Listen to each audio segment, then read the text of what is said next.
didn't feel like me sitting there playing, making decisions. I wasn't making any decisions, really. There was just this thing unfolding, and my fingers happened to be part of it.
Trying to straighten it out because it was a bit weird.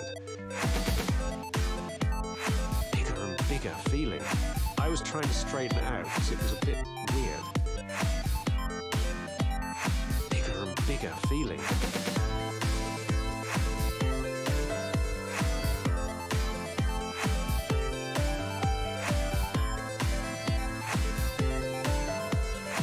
Started to grow and grow and grow. Test 1 2, test 1 2, check check.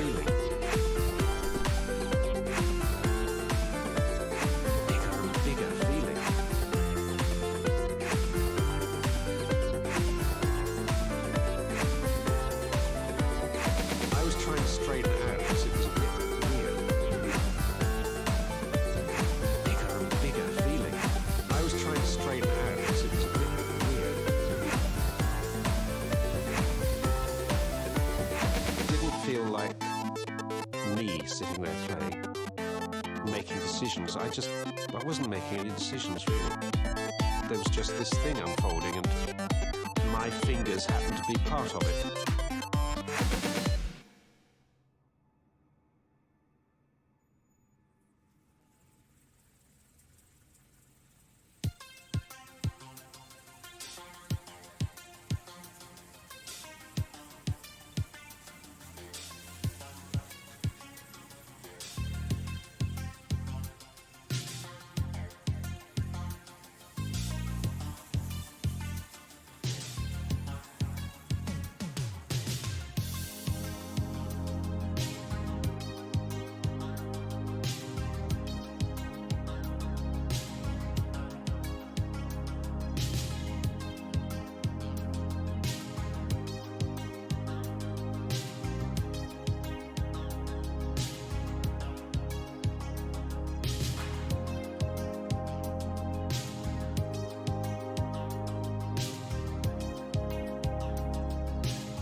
All right. Hey, SimFans.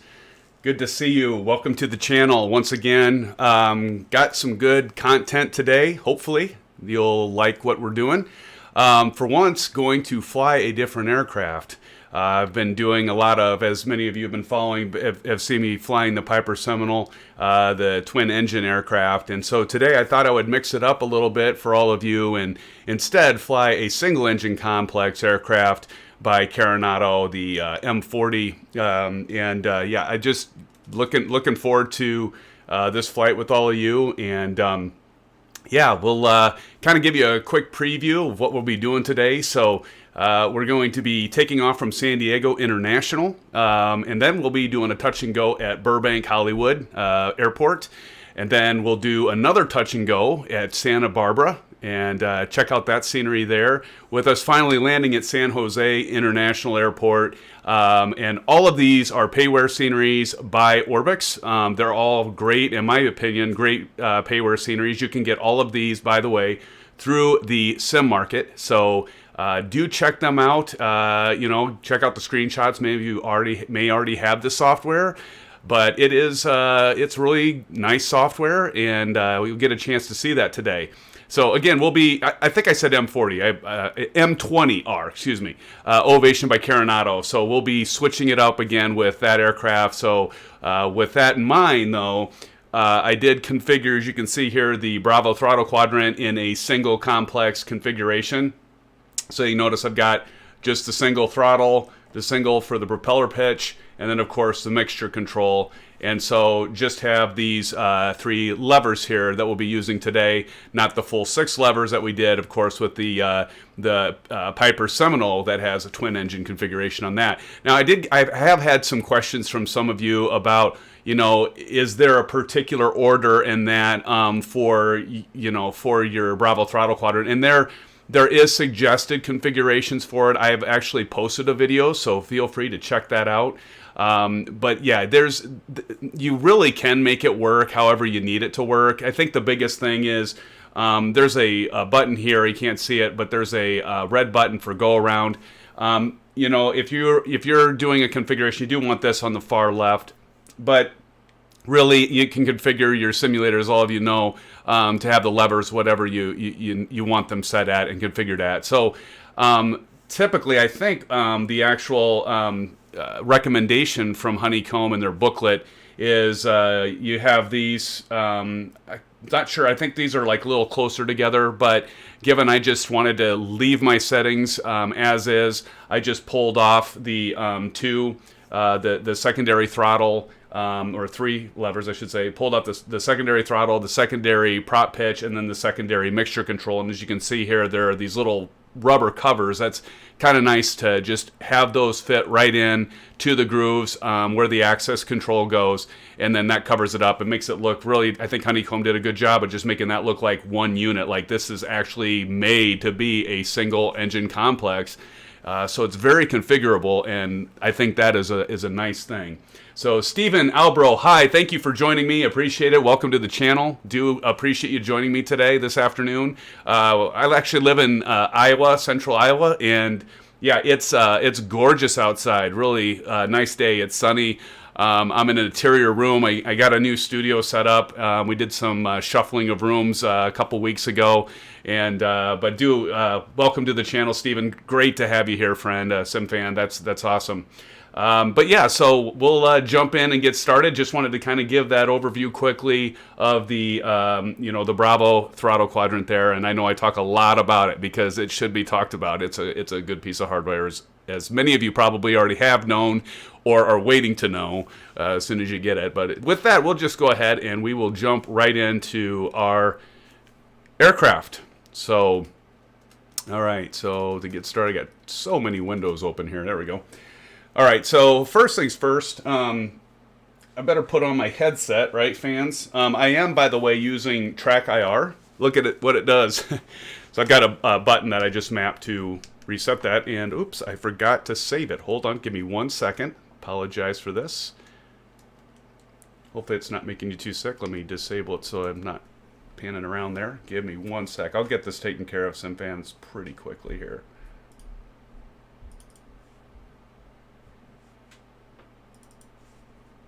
Maybe. There we go. Yeah, I was messing around with, and I forgot to save it. Let me see if that's saved there. Just a one. I think that should work. Okay, let's see if that worked. There we go. Okay, so see, I love this thing. Check out Track IR if you many of you, which is cool. You do VR goggles, which is nice. The thing I like about Track IR is I think it's a good go-between because I can look around the cockpit like I had VR goggles on, but I can see my controls. I can see my Bravo quadrant, I can see my Alpha, and I can see everything around me. So I think the Track IR, actually, to be honest, I've never tried full VR with flight simming. I would like to try it, but I can't imagine it being better than Track IR. I think Track IR is great for this kind of setup anyway. So yeah, let's go ahead. And so, as usual, now you gotta bear with me, sim fans, a little bit, because I'm not as familiarized with this aircraft. I've actually had it purchased. I've had it for several months, but I just have been such a fan of the Piper Seminole that I haven't gotten into the Ovation here. So I do like it. I think it's a decent aircraft as well from Carenado. But I was playing around with it last night just to see what would work with the Bravo Throttle Quadrant and what wouldn't in terms of the autopilot. So, but we'll figure that out together as we fly it and do a little more, testing it out. But first things first, we're gonna open this to get some fresh air. And I don't know if I have the volume turned up enough, but it does have some ambient sound. So when you open that up, Carenado has it where you can start hearing some things from the outside. You can hear planes going by, and when you close that little window, it definitely does tend to mute or make the volume go down quite a bit. Okay, so with that, we want to make sure that our mixture's out. As you can see here, I got the mixture pulled out, throttle's pulled out, and we'll have our prop all the way in, and we'll turn on our battery. So battery, we've got power, that's always good, right? And then we will turn on our boost pump, right there. Boost pump on. Do want to make sure the beacon light's on, which it is. All right, we're gonna yell clear, make sure that everybody's out of the way. So clear. All right, and with that, now notice, you can't see this. I need to get another webcam at some point to put on here, but I like the Alpha throttle because you've actually got a switch here for the magneto switch. So I'm turning that right now. You can probably hear it click. But guess what I forgot to do? You got it. We're going to let the engine die here. I forgot to put the mixture in. Now we got the mixture in. Now we should get it to fire up here. There it goes. I do that from time to time. Forget to put the mixture in.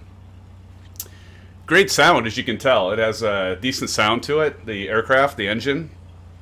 That's another reason I like to, we'll turn our boost pump off. Another reason I like to start the engine with the window open. We got to turn our alternator on so we make sure we don't lose our power, and then we'll turn our avionics on. By the way, I was playing around a little bit with this last night, and I think I got it figured out why OBS was really starting to, is losing a lot of frames with OBS, but we'll see how it does today. I think I got that part figured out. I still... little bit difficult, though. As you know, with the add-on scenery, it tends to reduce the frame rates. Not always, though. Sometimes, but it sometimes reduces the frame rates. I think the ORBX scenery does a pretty good job of optimization, but I am going to build a new system, new computer. Probably go with the 3070 card and the AMD R9 Ryzen, and should have some better frame rates for all of you out there. But yeah. Yes, Ace is down. Welcome to the channel, my friend. That's what checklists are for. Yes, exactly. I should be using a checklist for sure. Welcome to the channel, Aces. It's great to have you here. All right, so we're gonna click that CDI button to switch to GPS, and we're gonna look down here, and we're gonna turn our transponder on. Typically, we would do standby until we were ready to take off. We'll do that. Okay, and right now desired track is 314. So we're going to use our Bravo Throttle Quadrant to change the course selector to that desired track. So 315, so right about there. It does jump in increments of 10 degrees, so oh well. So we're just going to do this. If you click and hold, it'll just kind of do that. Okay, pretty close. Close enough for government work, right? Okay. Let's see here. Got that set, CDI set. That's all good. Our trim. By the way, hopefully, as you can see with the Bravo Throttle Quadrant, you got this trim. We'll set it to takeoff, like right about there. I found that the Carenado aircraft, for whatever reason, I have this occasionally. I go to take off, and it's got to be a bug. It doesn't always happen, but I'll just be like, just pulling back, rotating just nice and evenly, and then the sim will detect it as overstressing the aircraft and die and restart, and then once I restart and do it again, it always works the second time. So hopefully that won't happen today. I was going to go ahead and try to do before I started streaming. I was going to do a takeoff just to make sure, and then land and then park and make sure it didn't happen, but if it happens, we'll just go through the startup procedure really quick again, but hopefully it won't. Okay. So I think we pretty much have everything set. We would need to check with ATIS and see what our weather's like. It should be perfect.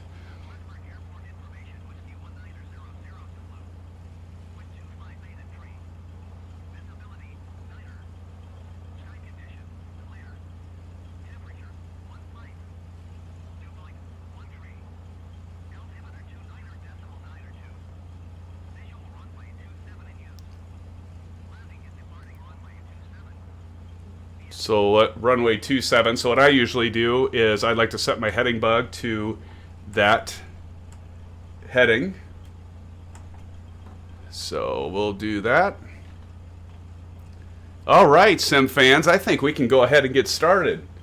Get this bird in the air. So we got several places to go today. So let's go ahead and do it. So I'm gonna turn off the parking brake. And as you can see, I don't know if you can see the indicator lights here on the Honeycomb can. Hope you can see that. But we're gonna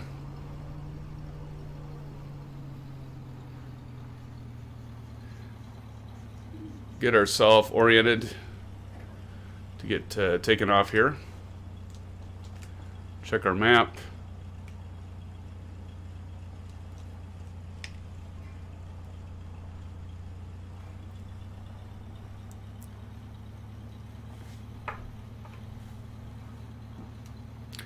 I don't know if there's more planes. I have had this sitting here for like about 20 minutes, but I noticed my frame rates have dropped to like 24 when they had been a lot higher.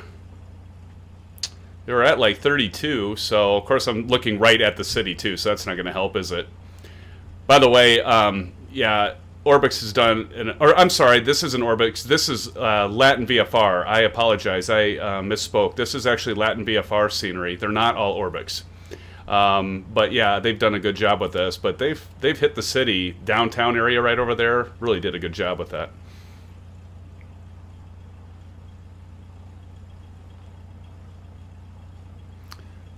One thing I have noticed with this Carenado is that it's definitely taxis a little looser than the Piper Seminole, and I don't know if that is actually the case in real life. Probably because you got two engines on each side, where this would just have the single.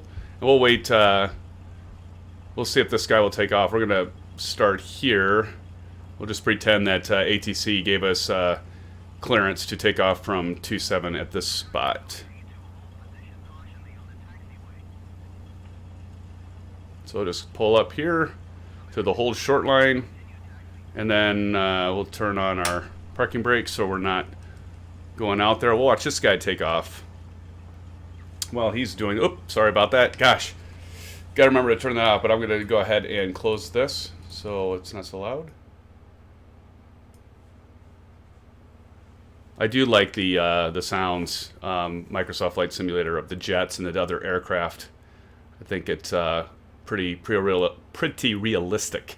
Some of the sounds for X-Plane 11, the AI traffic is kind of meh, if you will. Now there's add-ons for that, of course, and like World Traffic 3 and oh gosh, I can't remember the other one, but which do improve the sounds for the AI traffic. But I think Microsoft Flight Simulator has done a good job with that. Overall, with the AI traffic, not so much, but they'll get there. Really looking forward to like the liveries and that. All right, I'm going to put on a notch of flaps. So we'll look back here, and we should see that. Yep, we got a notch of flaps. Oh, look at this, another one. Let's watch this guy take off. I think that's why my frame rates have gone down, though. We've got quite a few aircraft here taking off, fans. There he goes. You know, there are freeware livery packs out there for AI. Here comes somebody landing. He's probably going to end up doing a go-around. It's busy today in San Diego, Sim fans. It is typically busy there, which is good. I don't think Asobo has the real... I mean, they have some of the real flight plans, flight routes that would typically happen. Again, they're supposed to have it match exactly with what's happening in real life, and I do believe I have that option set. And I can't remember if I have it set at 100%. You know, you can adjust. There's a scale for adjusting that. Here comes another aircraft. Will he be able to land? Is that guy off the... Yep, he's off. So we might be able to see this guy land. We won't wait here forever, SimFans. We'll take off if we get too backed up. Again, the beauty of flight simming, right? There he goes. Yep, he's going to land. Okay.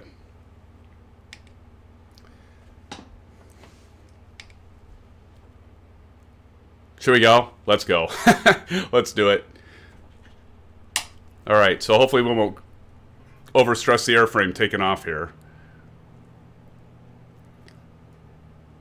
We'll just pretend that ATC's just told us to position and hold. How about that?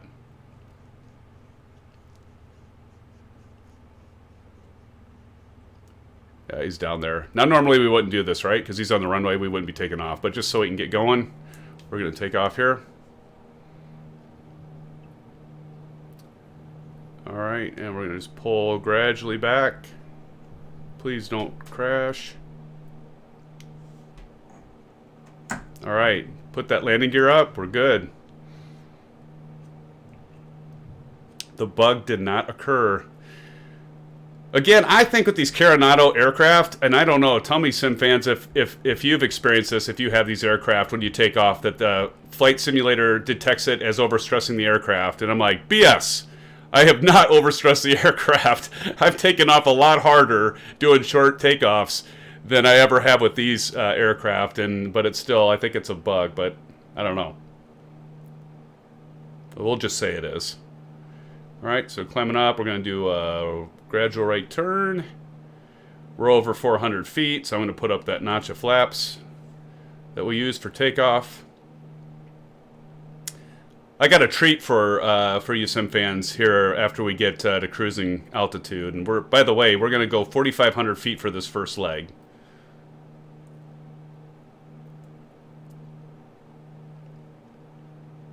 Yeah, the San Diego scenery is just gorgeous. There's that beautiful airport by LatinVFR. Gotta love it. And we go ahead and get over to our magenta course line.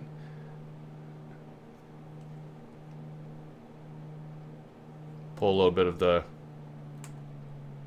throttle out and the prop.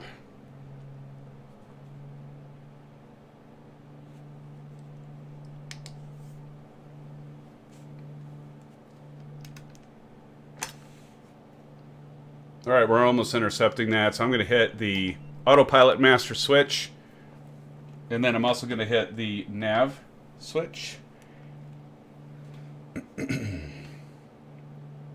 Look, Mom, no hands. Right? So used to, you know, flying the Piper Warrior and the Cessna 172 and 152 in real life, and neither of those aircraft that I've flown have autopilot, so which is a good thing, because you know when you're flying for real, it's always good to stay proficient, and it certainly helps to hand fly. And I'll often hand fly in the simulator, but when I'm live streaming, I'm oftentimes talking and not always focusing the best while I'm flying. So. Which is always a horrible situation, right?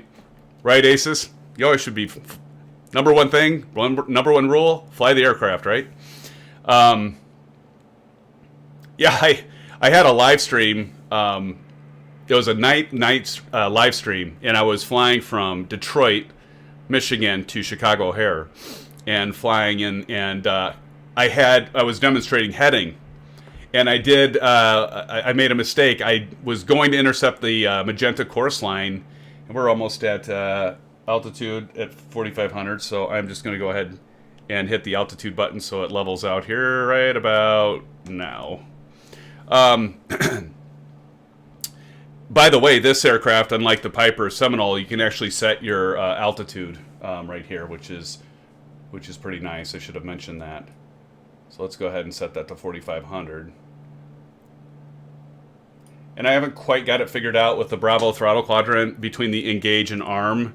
It does work, but it's kind of confusing a little bit. Thumbs up, right? Aces, yeah. But yeah, this is pretty good plane aircraft. But anyway, I was flying. I was going to Chicago, and I had the heading hidden, and I forgot to hit nav mode, and so I kept on talking, flew right past the course line, kept on talking. But the thing is, I was like looking at it, and I saw the estimated time of arrival kept going down and kept going down. I was like, yeah, I wasn't paying attention, kept talking. But then I was like, wait a minute. When it started counting up the time, I was like, and then I saw the miles, the distance started increasing. I'm like, what just happened? And then I realized I had flown way off course. So, always good to keep that in mind. Remember to hit that, if you're on heading, make sure you hit the nav mode when you're on autopilot. Don't do what I did. So this first leg SimFans is going to be 32 minutes. We're at cruise. 4,500 feet, almost to the T. Right there. So yeah, sit back, relax, enjoy the flight. We could probably take out some of the mixture. And take out a little bit of our prop here. Let's take a look outside.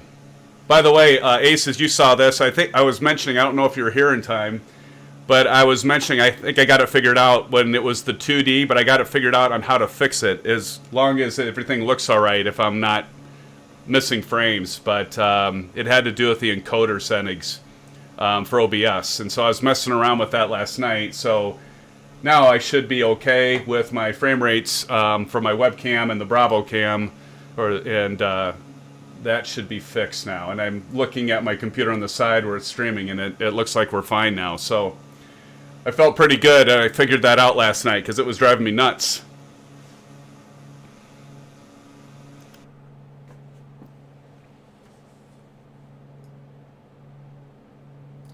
So we'll fly along the beautiful California coast as we make our way to Burbank, Hollywood. So, you know, as we're doing that, I said I have a treat for all of you. So now you may have seen, if you've seen some of my videos, I did present what I found when we were moving rooms. I talked about, you know, moving around to different rooms and switching our rooms around, and I'm in an interior room now, which is actually nice because I don't have, in my previous room, I had a window right here, which was nice because I could see the sky and the outside. We have a walkout basement. But the problem was it would mess up my lighting and everything. So really hard to control. A lot of times I'd actually do the streaming or the videos at night so I could control it. Now I'm in an interior room, so I don't have to deal with that. So this is much better. But oh, thanks, Aces. Appreciate it. Yeah, I think I've got it. I've got a box light sitting on the green screen behind me. It's just one of those oval ones. You've seen them. I figured when I get, you know, a little more into this, I'll probably get, is it the Elgato, I think, the green screen that is really portable. It's rectangular, so you just pull it up, pull it down when you're done. But yeah, I think this, and I got a couple lights, tabletop LED lights that I think have helped. So anyway, I mentioned this, but this is what I had found while we were moving. How many of you have always been flight sim fans? Let's see if I can find the. I should have organized these in a better manner so I could do like, okay, here's one, here's the other, but this will work. So I found this while we were going through boxes of just a ton of crap, and I'm like, oh, that's awesome.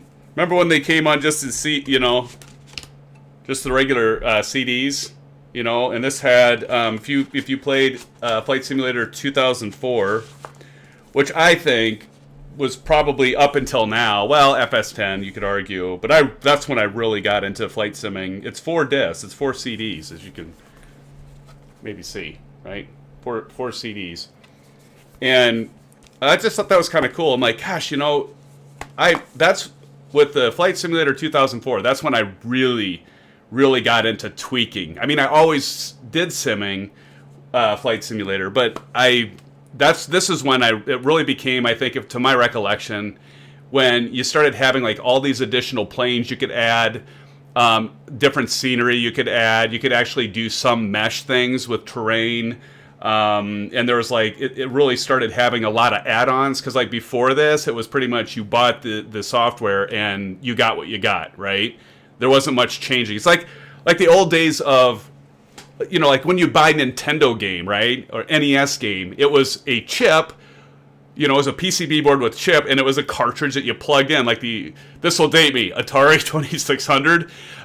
You know, you got what you got. You're not adding on to it. There's no patching. There's nothing. What you got was there then, and that's it.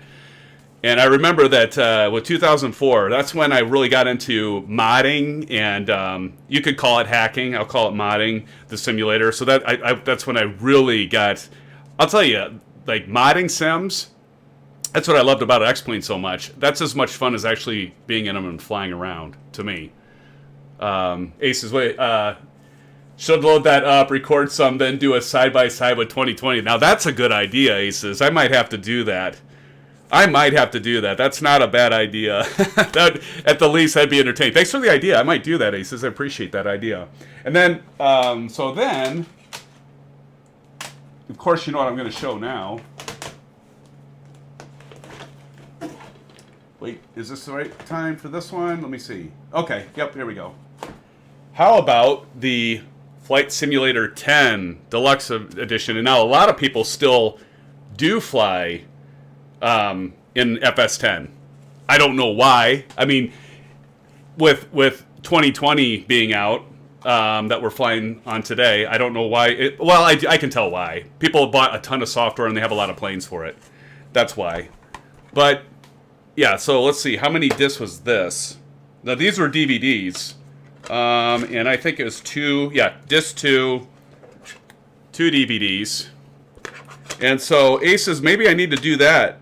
Maybe I need to load this one up as well, my friend. And maybe do a comparison with the 2004 and then FS10. So here, to all you Flight Sim fans, especially Microsoft Flight Simulator, I just thought this was cool. You know, going through and moving stuff around, it's like, well, I think that just was meant to happen. Just to find all this stuff. So there's more. Where are we at? How far are we? Better pay attention to where we're at. We got plenty of time. It's 76 miles. Okay. Now, I had both, but remember acceleration?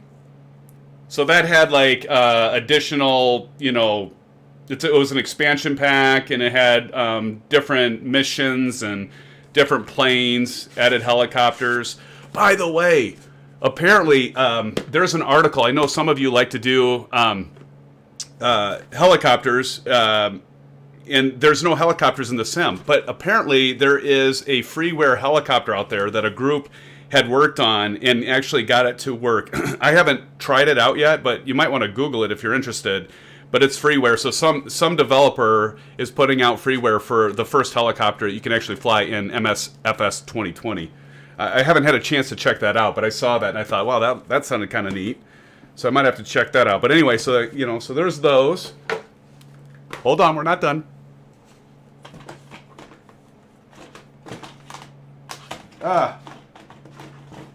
Where did I? X-Plane 9. $50. This is like when you would go to like Walmart or go to GameStop and actually buy software and not just download it online. I know some of you probably still go to GameStop, and that's cool. But this is super heavy. It's like, wow, this is so X-Plane 9. Because anything simming, I'd be all over. This has like, I don't know if you can tell, but this has got a freaking stack of discs. How many discs is it? 1, 2, 3, 4, 5, 6 discs that are DVD. They're all DVDs, so this is 6 DVDs, fans. What are DVDs? Aren't those 4.7 gig a piece? So, yeah, I mean, talk about like the evolution of flight simming and how fortunate we are to have.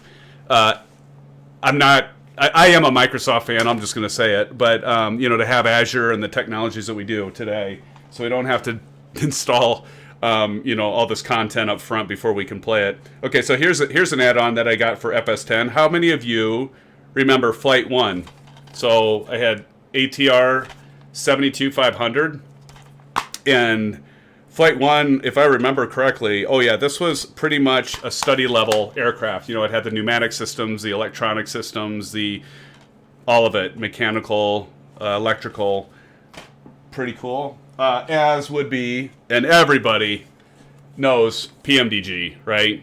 PMDG, so another study-level 747-400X aircraft, and the Queen of the Skies. Oh, yeah. So, oh my gosh, I actually did a spreadsheet of how much I spent on just X-Plane 11 add-on scenery. And I don't even want to tell you. You probably have done similar. I mean, we're talking obviously thousands and thousands of dollars. Okay, so we saw X-Plane 9, so of course X-Plane 10. It was amazing. Like, all these were in like a Rubbermaid tub, and I was like, that's sweet. I'm gonna have to show all of you, do a little walk down memory lane, if you will, SimFans. But X-Plane 10, with 9 and 10 though, I mean, I got these just because I wanted to see how Laminar Research was doing, how they were improving. And let's just face it, with X-Plane 9 and X-Plane 10, and it's fine. If any of you want to disagree with me, that's cool.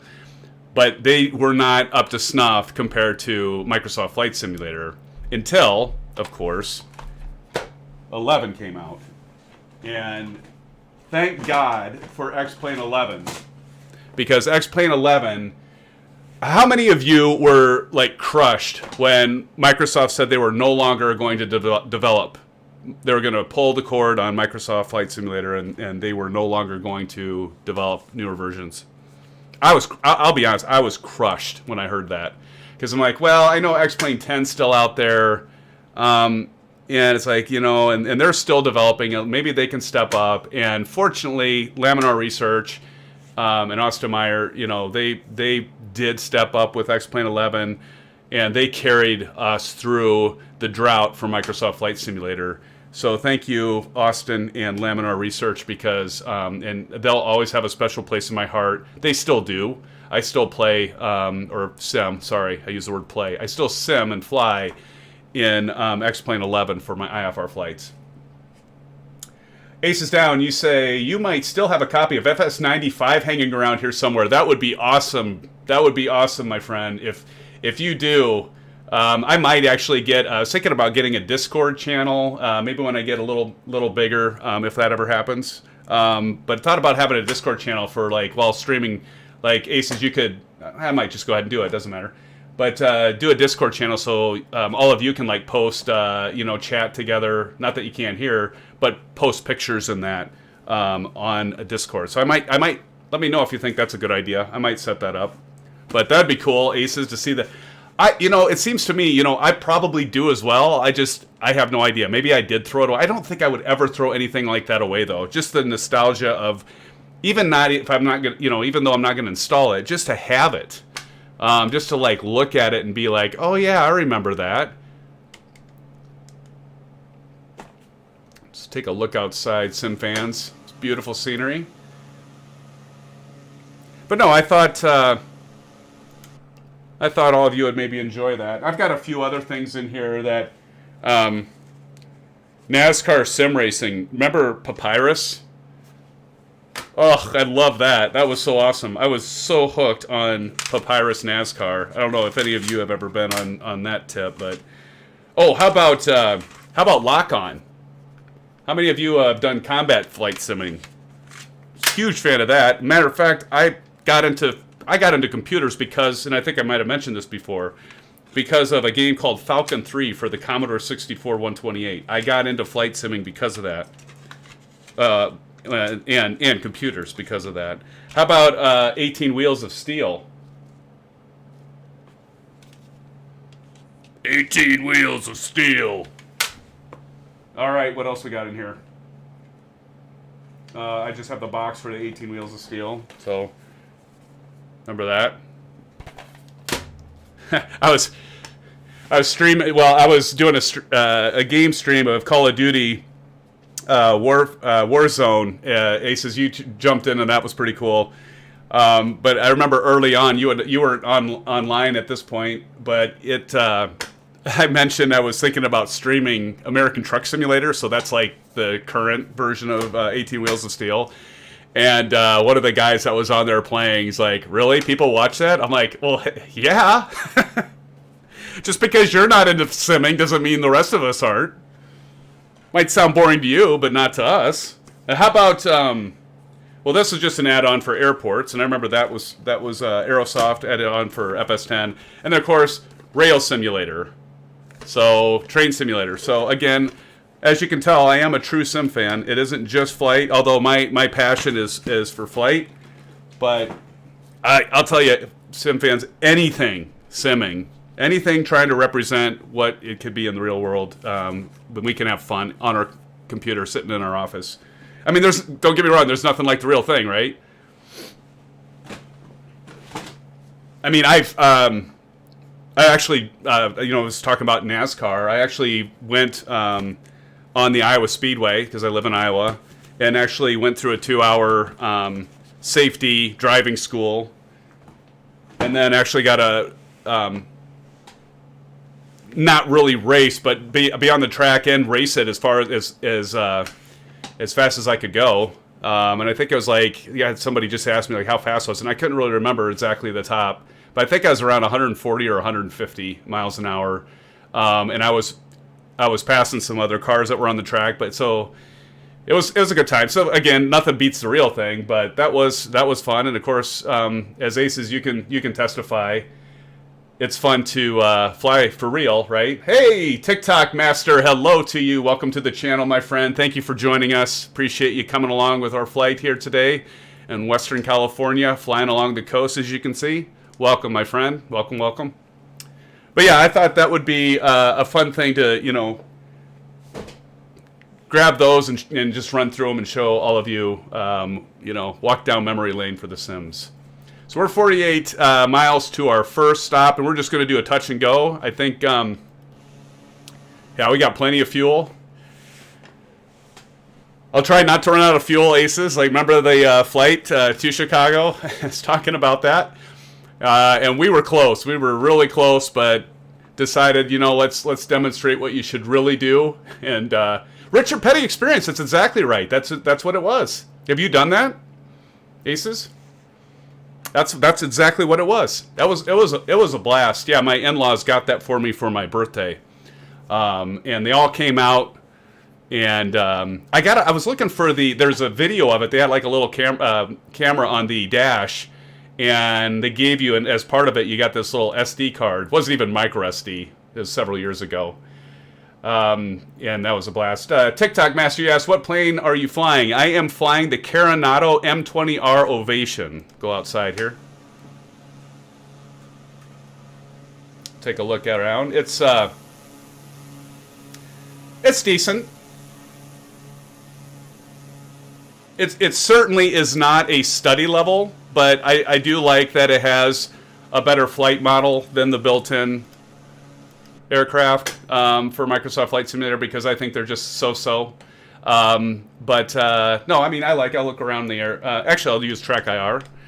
But so you can see, the thing that Carenado has always done is, so you can look in on the dials here. So you got the reflections there. Geez, you can even see like the back of the aircraft and some things there. But they've done a really good job in the textures and the rendering of this aircraft. Of course, got to look backwards. Notice how easy it is to do a Track IR. But yeah, I think it's a decent aircraft. I'm trying to remember. I think it was $30. TikTok Master. I think it was $30 is what I spent on it. If you're patient and wait, sometimes they go on sale. I have already seen Carenado put these aircraft on sale for Microsoft Flight Simulator. So just if you're interested, maybe wait. It does look like a Mooney. It really does. Aces. Yeah. Especially that vertical stabilizer, right? The tail. That's makes it. You can easily mistake it for a Mooney. Oh, you haven't done the Richard Petty. Yeah, I don't know if you're in. I think you said you're into racing. I can't remember. I'm sorry, but yeah, if you are, it was a real fun experience. I got going pretty fast in corner 4, so they have somebody that's in the booth, and there's like probably, I think there's like 10 drivers on the track at any time, so you actually get a pass, but of course they want you to abide with what they're telling, because you have people with different experience. I do iRacing. I used to do iRacing a lot. I was actually pretty competitive in iRacing for a period of time in Class A, if you're familiar with iRacing. But yeah, so there's no doubt about it. Simming in flight and in racing, it does help. I actually practiced on the Iowa Speedway in iRacing before I went for real on the track, and I definitely knew that helped me, because I was passing pretty much everybody, and I had the thing floored. So I was still being safe, but I was having a lot of fun. But they only have one-way communication, so they have a spotter, and they're telling you like when you can pass and when you should hold back. So you can't communicate with them, but they communicate with you. And I remember the spotter saying one of the laps, like, ease up a little bit there on turn 4. So I was going a little fast, but I was still in control of the car. It was fine, but I think I made him a little nervous. I was maybe getting a little too confident, but no, it was a blast. Definitely check out the Richard Petty Experience, Aces. And thank you for yeah, I couldn't remember exactly, but that's exactly what it was. Yep. 11 minutes 50 seconds away from our first touch and go at the beautiful. We'll see how it performs. Now we're at 26 frames per second. My Bravo cam, is that still working? It's still working. A couple times I was doing a test run last night. It was really weird. It actually froze up on me a couple times, which I wasn't sure why. But I might have to, with OBS and streaming and everything, I might need to drop the graphics down, graphics settings a little bit, just to keep above that 28. I think as long as you're steadily above 28 and you don't dip down for any extended periods of time under 28, it's a pretty good visual experience. But once you start getting into, like right now it says 22, now it's at 25, you can see it kind of stuttering. So I might have to do a little playing around with my graphics settings for streaming and change that, because I want all of you to have a good experience as well. But at least I figured out what was going wrong with the external view in OBS. I got that fixed. So I'm glad I at least got that accomplished last night. But I might have to dig around with the settings a little bit more for live streaming. Got airport below us there.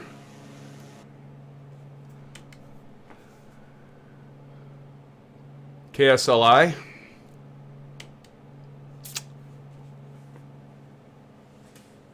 Cool. What is KSLI?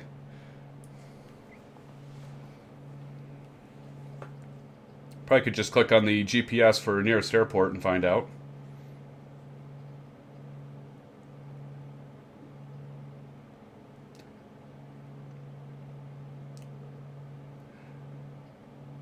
Joint Forces Training Base, Los Alamitos, is what I'm getting here. Air station in Los Alamitos, California. That's that airport we're seeing. We're flying by here. Take a look-see.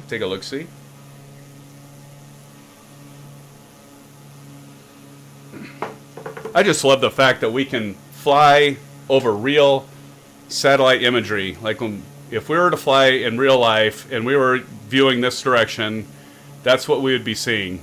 Obviously a higher resolution, but it'll be there, SimFans. It's going to be there. It's probably sooner than we think. I mean, there's some, I was mentioning this during another stream, there was a side-by-side of like a real flight and flight simulator and here with MSFS 2020. and looking off the left wing coming into, I can't remember what it was Cleveland or something, but coming into the airport, and it was like showing in real time a real flight that was doing it, and then the same aircraft in Flight Simulator doing it, and it looked damn near, I mean it looked identical, which it should, right? Satellite imagery. Now you can get some of the satellite imagery might be out of date in that, but pretty sweet. Yeah, our flight from Burbank to Santa Barbara shouldn't be too long, and then we'll have a little bit of a distance between Santa Barbara and San Jose. So I just did a little bit of pre-flight planning, and so again we're cruising at 4,500 for this first leg, and then once we do a touch and go from Burbank to Santa Barbara, we're going to cruise at 6,500 because we will be going left, so we need to do on a VFR even altitude plus 500, and then we'll be doing touch and go at Santa Barbara, and then we'll do Santa Barbara to San Jose. We'll be flying at 6,500 feet again for that. It looks like Santa Barbara, the field elevation is only 13 feet. Burbank, the field elevation is 778 feet. And the San Jose elevation of that airport is coming in at 62 feet. So that's when we plan for our pattern altitude as we approach. And we'll see, what runway we want to land on. I don't know what's going on right now, but I'm down to 2 frames per second. It might be loading. Let me check my drive. Oh yeah, it's loading scenery. So that's the downside of the whole Azure, and then the on-demand streaming of the textures is that you'll have your flight just all of a sudden start chunking as the CPU and the textures start downloading. But I think we're seeing Santa Barbara off there in the distance, so that would make sense that it would start dropping in frame rates and start loading in. My drive's running right now. Ace is down. We'll have holodecks at some point. Too bad we won't be alive to see it. yeah, that, holodecks. I said that wrong, but yeah, holodecks would be cool, wouldn't it? We might be. Who knows? They talk about holodecks or virtual reality, and look at the aircraft flying ahead of us here. Kind of neat. Yeah, we'll see. Maybe we probably won't. You're probably right, Aces. I better start descending here. So we're gonna do vertical speed, and we're gonna start descending. We gotta switch the mode selector first to get this to go down. Maybe.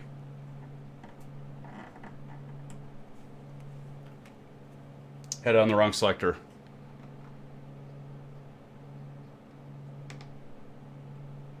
There we go. Again, I wish they would do like a little white line on the mode selector so you know what the heck you're on, because especially if I didn't have my sunglasses on, I realized it'd probably be a little easier to see. But even without those and being dark, sometimes kind of hard to see.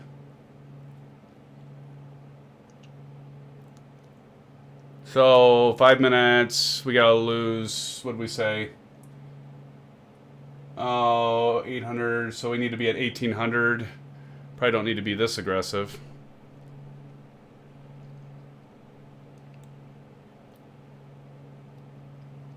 Let's see if we can't manipulate this.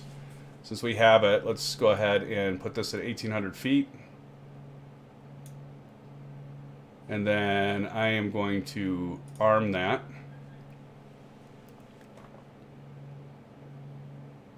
Notice it switched my mode select, or my mode to altitude, but I'm still decreasing. And if we push this button, if I can get on there, so we have 500. Will it work now if I do this? Yeah, okay, there we go. Ooh, better take out my throttle before we overstress this bird. So yeah, coming up for our first landing, touch and go. Better call tower, nearest airport. 7.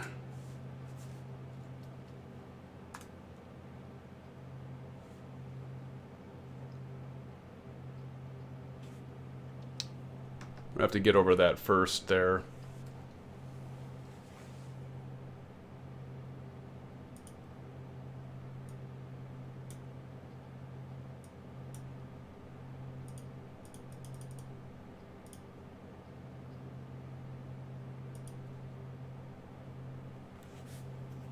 Check out the city here.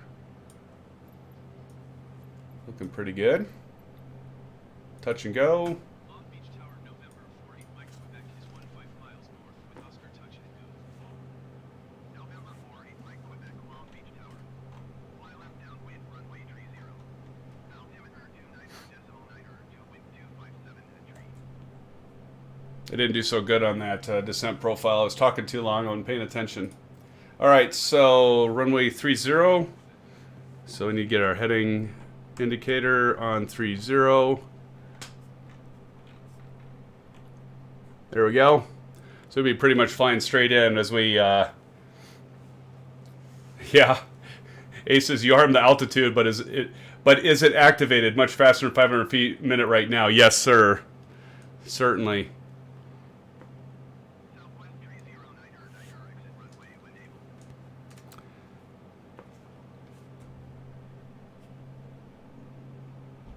Well, now I'm climbing a little bit because we've got that ridge there, those mountains.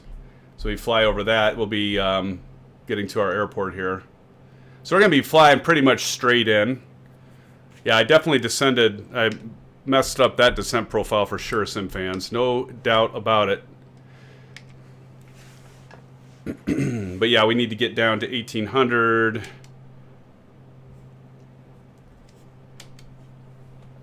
Yeah, and I'm still getting used to this aircraft. Like I mentioned at the beginning of the stream, I've done a lot of flights. I've been so set on the Piper Seminole, which I do love.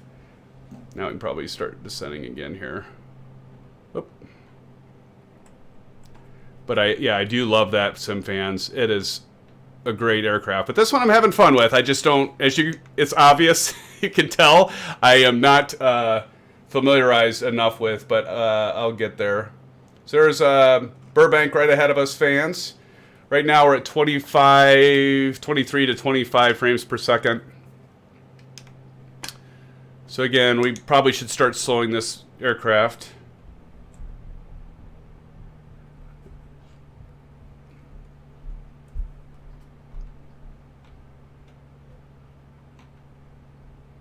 I'm going to turn off the autopilot.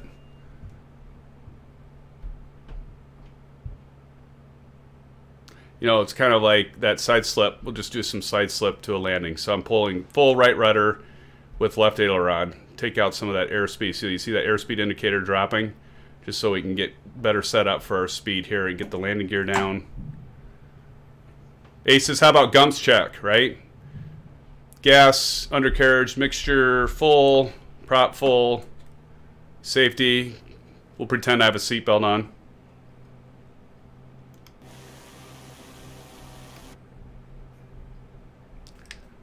Alright, so where are we at here? Alright, here we go.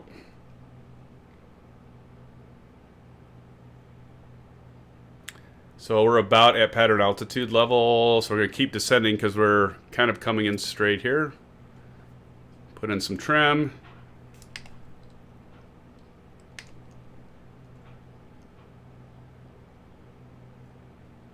So we approach base.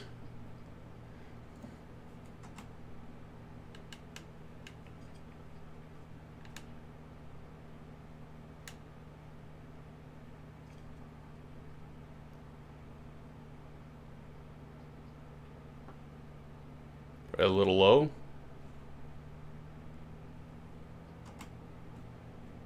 Yeah, look at that aircraft taking off right there. I did stick in another notch of flaps, so of course, by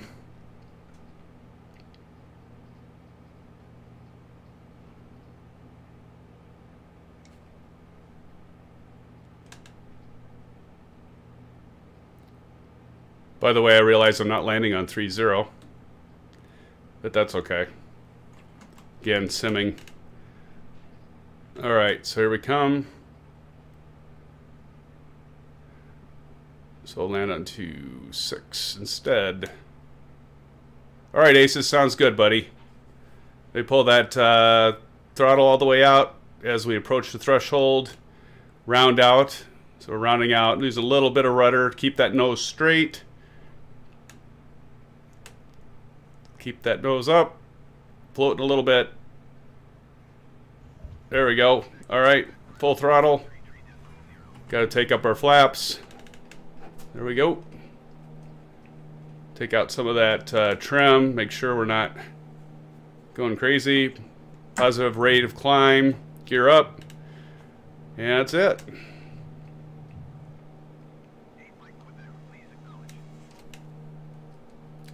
Oop. Acknowledge. Hit the wrong one. Escape.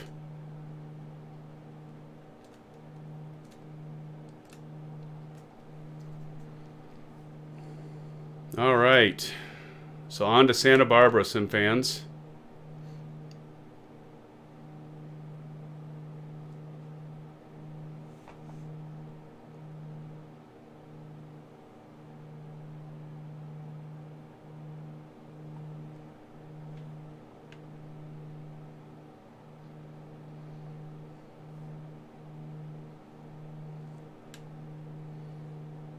So now what I'm going to do is I'm going to hit my heading, and then we're going to go ahead and put in autopilot, and then that way we can fly our heading. But I do want to get our vertical speed set up so we're not descending.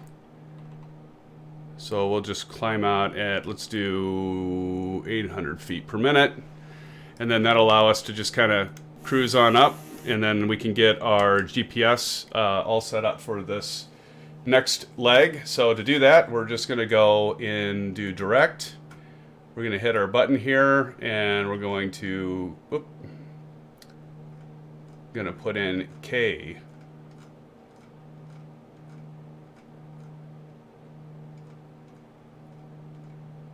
Okay, and then we got S. I might be able to use my keyboard. Oh, I should try that. B, because that'd be a lot easier than dinking with this stupid little knob. KSBA.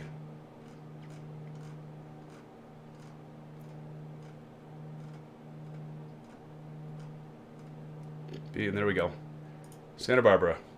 So we gotta click that, do our large button, then we gotta hit enter, and that'll activate it. And so now I could just go ahead and switch this to nav. Notice that it'll light up. Now I'll turn magenta, so we are on track. So we've got 69.1 miles.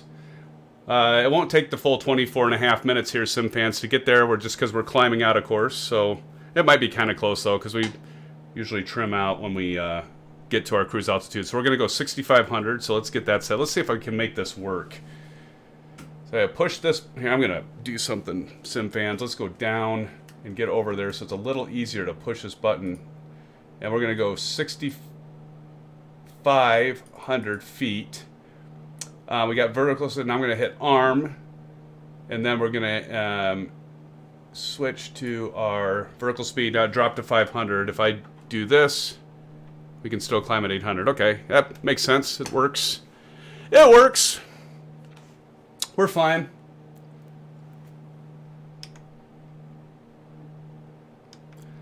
I love California. I don't, if you've been out this way, especially the San Diego area, I mean, it's like perfect weather year round and just gorgeous landscape. Of course, you gotta love the ocean, right? So, been there probably 3 or 4 times, and certainly had to hit the Escondido Stone Brewery because I'm a huge Stone Brewery fan. I'm Stone fan. India Pale Ales and such. My current India Pale Ale, my Diet Coke. Last stream, I probably had a few too many India Pale Ales, truth be told.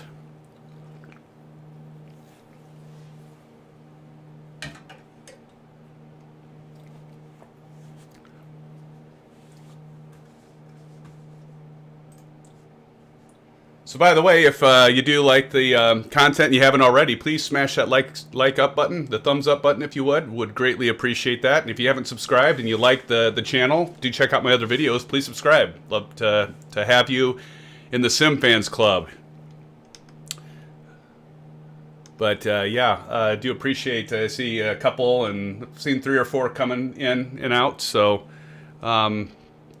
I'm still trying to figure out like what time of day is best, especially for weekends. Is it 1:30? That's kind of hits right in the middle of the day. And my wife mentioned something about, you know, we still have some stuff to clean out. We have to mitigate. We have a high radon level, so we're actually going to have that mitigated on Wednesday. And so I kind of hit right smack in the middle of the day. So, you know, maybe this is kind of the same thing for all of you out there. Maybe there's a better time. I don't know. Maybe nighttime's a better time, like on a Saturday night or Sunday evening. Put in chat if you would. What works for you, or what are your thoughts? So that's what I love about flying in California. You got the gorgeous ocean, you've got the gorgeous landscape, you've got mountains. Not that you don't have that anywhere else in the world, of course, but you know, I live in, as I mentioned, in Iowa, and it is flat as flat, and there is none of this. No ocean, no mountains. Maybe you get to the western part of Iowa, you can start seeing some hills and contour in the ground, or northeast Iowa by Dubuque. But yeah, it's pretty flat. So it's kind of nice to be able to fly around here and see the terrain and see this level of detail. Kind of neat. We'll take it outside. Speaking of which, well, let's level out at 6,500, and then we'll start looking around the outside here. We're at 28 frames per second right now, SimFan. So as long as we're at 28 or higher, I'm fine with that. With my 4.5-year-old build, I'm fine with that. Well, I don't want to touch it, right? Let it go, because I had it armed. I'm so used to the Piper Seminole where you got to hit the altitude button. Look at it. It was armed, and it did itself. It went to 0 in feet per minute, which is what we should see. And if we switch this back to altitude, hey, it worked. It actually worked.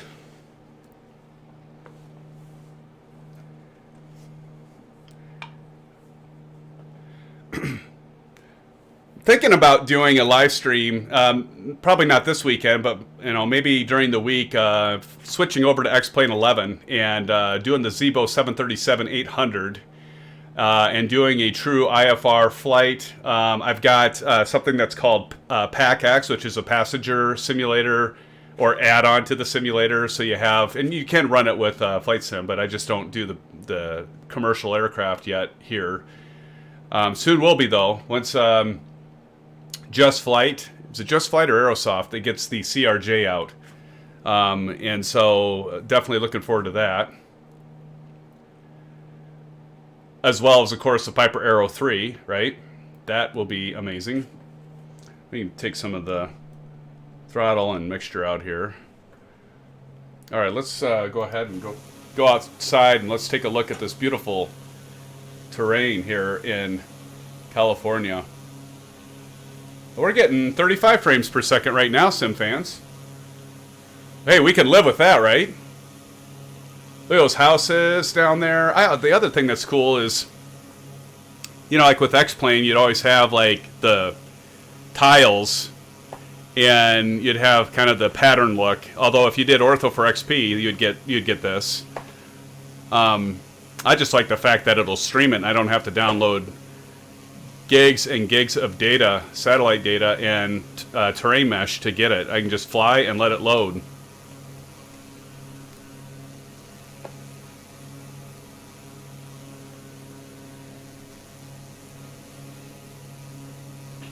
Probably pulled that mixture out a little bit here. I don't need to be burning that much fuel.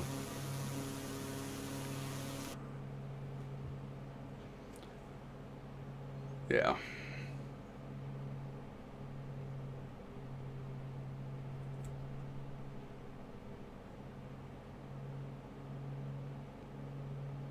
There we go. Probably be better. Running a little hot there.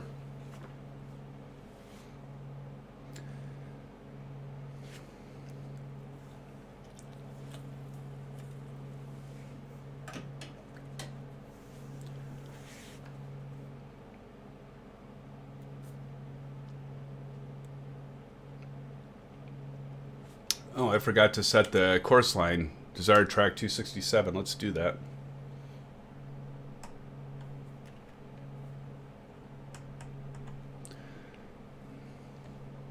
Two, 6, 7. Pretty much like there. So I clicked down there and like, wait a minute, that didn't look. Oh wait, I forgot to switch the course line. My bad. Welcome back, Aces Down. Yeah. Hey, you told me Aces before. When do you expect to get your Bravo, or have you not ordered that yet? That's why I need to get an X-Plane flight set up to fly the Zibo, or at least one of the commercial jets, so I can switch this out and show you all actual in-flight. Not that I couldn't do it here, of course, but again, doing an actual departure in a star, so do a SID in a star and fly the approaches and the departures and all that good stuff. So let me know in chat if you think you'd like to see that. I know it'd be X-Plane. I know many of you probably that are following my channel that may be watching this later on after done streaming. But yeah, let me know if you'd like to see an X-Plane flight with the Zibo 737 and where you'd like to see that flight from and to. Might do that. And then I can demo the Bravo Throttle Quadrant with the twin engine configuration for commercial with the reversers and all that fun stuff.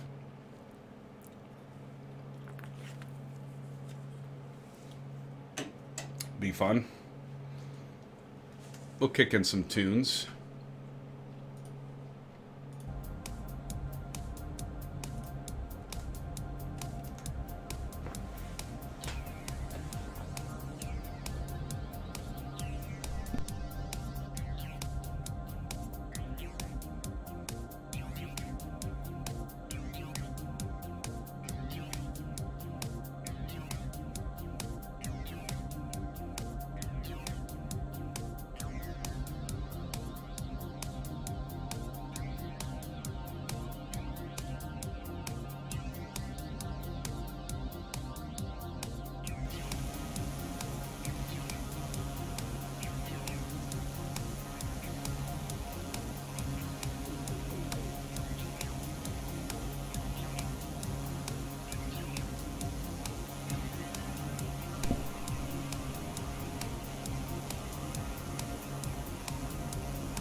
Yeah, Aces.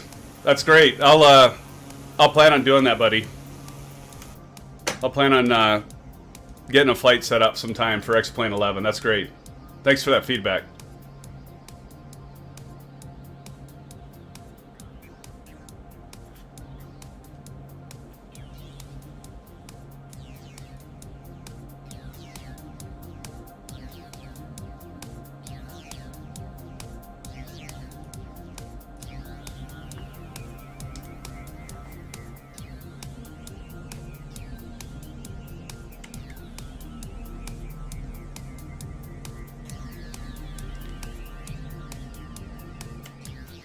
All right, let's do a little bit better time planning this time. So 13 and a half minutes at 6,500. What did I say the altitude was at Santa Barbara? 13, so basically we lose all the altitude. So we have to lose 5,500 feet approximately, so 5.5 minutes, out of minutes, 6.5 minutes. We will start our descent, and if I miss it, Aces, yell at me. So we're 6.5 minutes out. We will start descending and burn off 5,500 feet. And that should set us up nicely for our approach into Santa Barbara. Let's go ahead and set this here so we know we got out of the way.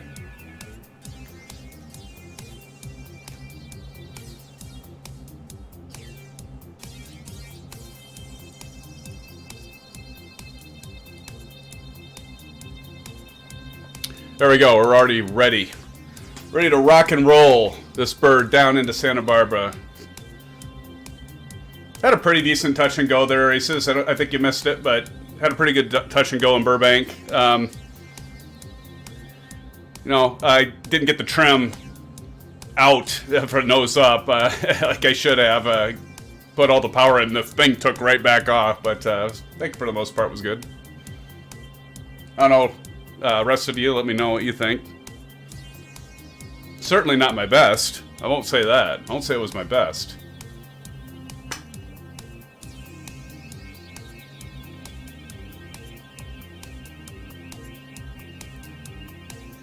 Aces, remember the E6B?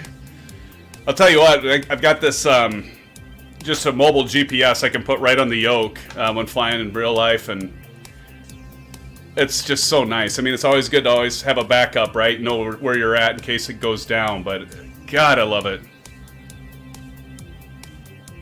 But it's several years old now. We probably need to get something newer.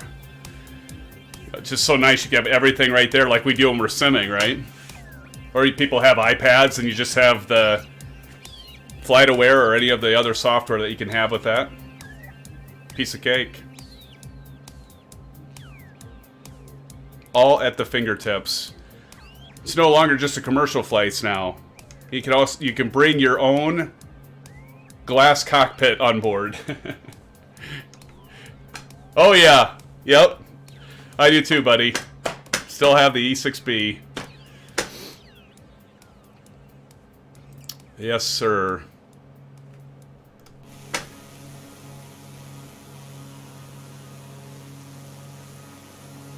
Didn't feel like me sitting there playing. Didn't feel like me sitting in that plane. I wasn't making any decisions, really. There was just this thing unfolding, and It's a little loud. Sorry about that. Part of it.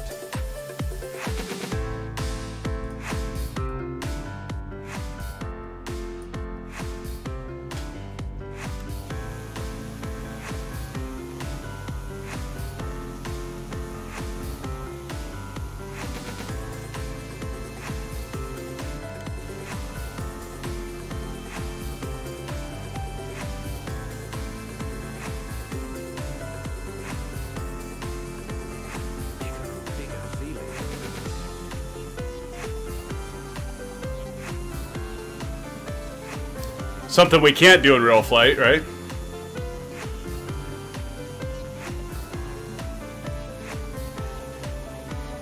Didn't feel like me sitting there playing, making decisions. I wasn't making any decisions, really.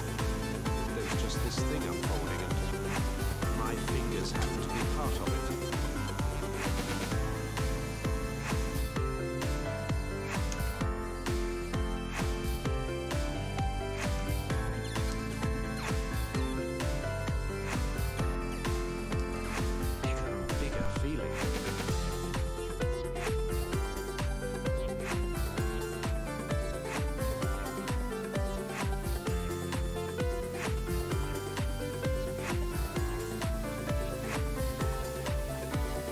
I was trying to straighten it out because it was a bit weird. Bigger and bigger feeling. I was trying to straighten it out because it was a bit weird. Bigger and bigger feeling.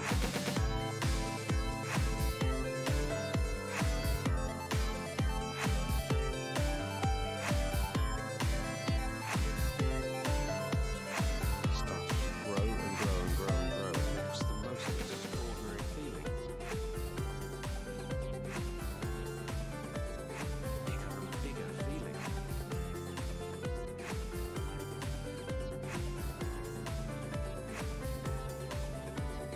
I was trying to straighten it out because it was a bit weird. Bigger and bigger feeling. I was trying to straighten it out because it was a bit weird. Didn't feel like me sitting there playing, making decisions. I wasn't making any decisions, really. There was just this thing unfolding, and my fingers happened to be part of it.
Thank you, Aces Down.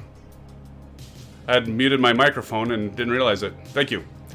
But the saying about the track IR, you can adjust like how much rotation you do from left to right. Like I'm probably at about 45 degrees with my actual head turned to the left. As you can see, I can see all the way behind me, but I can actually up the sensitivity of it as I'm demoing here.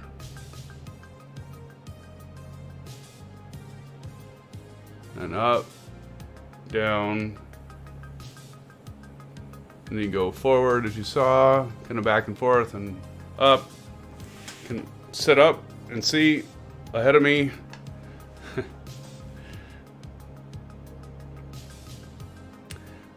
Yeah, I love it. I love track IR. I just love it. If you don't have track IR, absolute must. Absolute.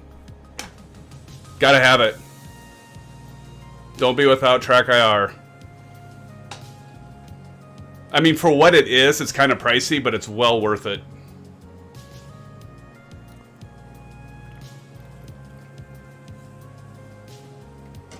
And you can use it for other stuff. You can use it, I think, Aces, you mentioned one time that, you know, use it in FPSs, right? First-person shooters. And I've tried that, but it was messing me up. It was actually, I suppose if you stuck with it long enough, you get used to it, but it was just messing me up. But like for racing, obviously for flight simming like we're doing today, it is a must-have. How far out are we? Oh, I missed my 6.5 descent. All right, that's okay, because we're just going to go ahead and get it going.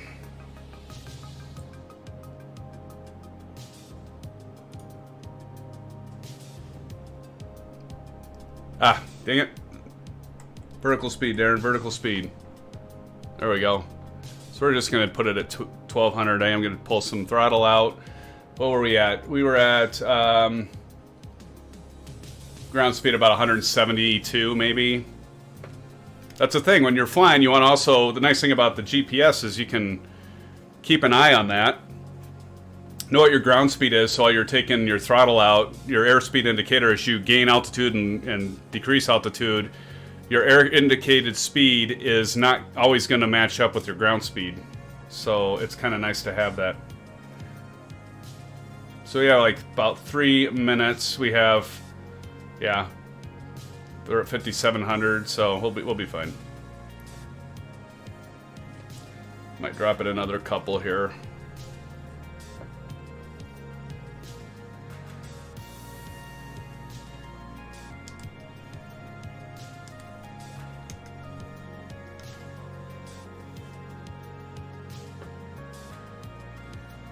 .32 frames per second. This is looking good so far. There's Santa Barbara. Let's go ahead and call the tower. I got to figure out a better location for this Bravo cam because it's got this gooseneck and it kind of sticks in the way. I got to figure something out that's a little easier. That's why you probably see me doing some weird mannerisms. I go reach for my mouse. Santa Barbara. Tower, where would you like us to go for our touch and go? Let us know.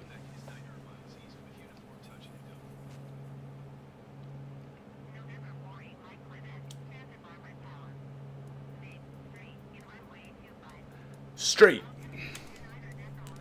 Runway 25. Heading.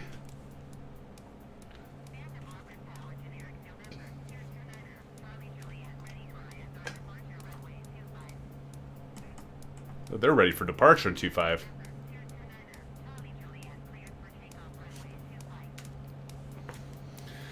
Well, this will be easy.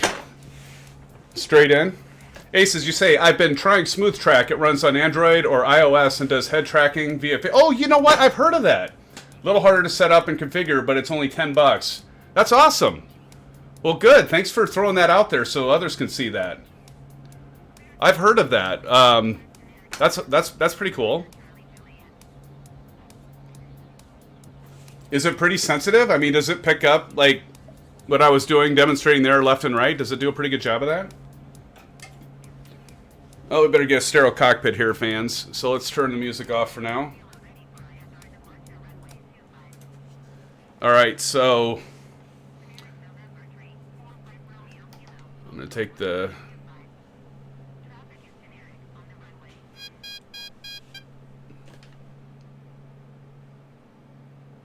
One thing I've noticed with this, notice I'm doing a side slip again. I've noticed with this aircraft is it really is speedy. I mean, it does not like to bleed off speed very easily, and I don't know if that's true. If any of you have flown an I have not flown an M20 in real life, so maybe that's the way the aircraft is, but I mean, it's like so impossible or sometimes so difficult to get the airspeed down. Yes, ma'am. Get our mixture full, prop full. And like, look at this. I trying to bleed off airspeed. There we go. We get that landing gear down. Now we start putting in flaps. It's gonna come out.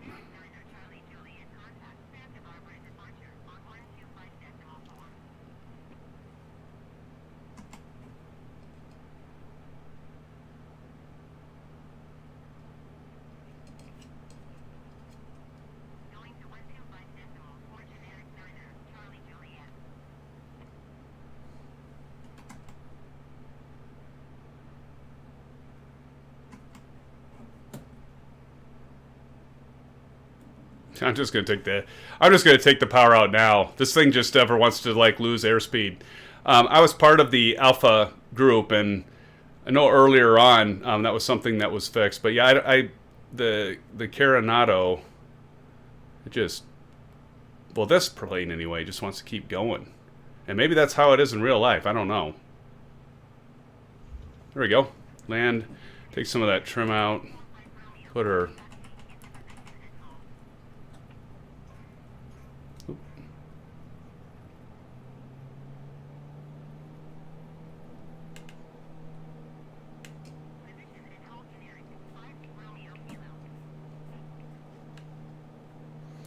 Bye-bye, Santa Barbara. Hello and goodbye.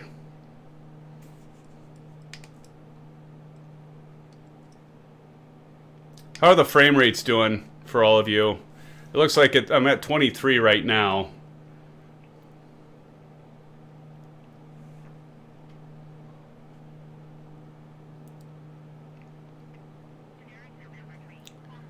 Okay, I'm going to hit heading. So we go right to where we're pointed. I'm going to turn on our autopilot. And I'm going to do our vertical speed and continue to climb at 800 feet per minute, maybe.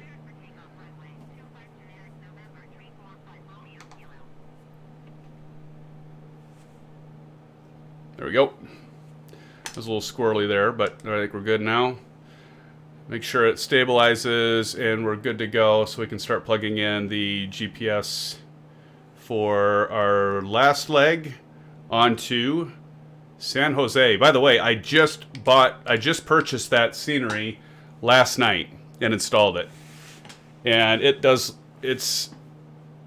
I plan on doing a review of it. It does seem nice. Okay, thanks, Aces. It looks okay. All right, thanks, buddy. Appreciate it. How about the webcam? Has it been stuttering? I haven't gotten any alerts that it's been dropping frames. So I think we got that one figured out.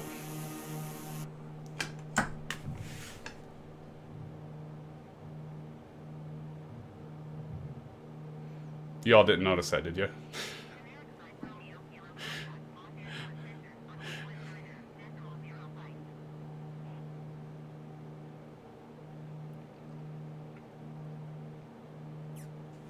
Not even gonna say it. Not even gonna say it.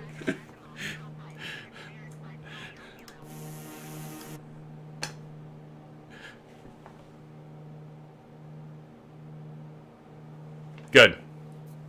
Thanks, Aces. I appreciate it. Cams are good as far as I can tell, says Aces down. Thank you, buddy. Appreciate that feedback. All right, so let's go ahead and get our next location. We're going to go to 6,500 feet, so let's set that first. Because we can.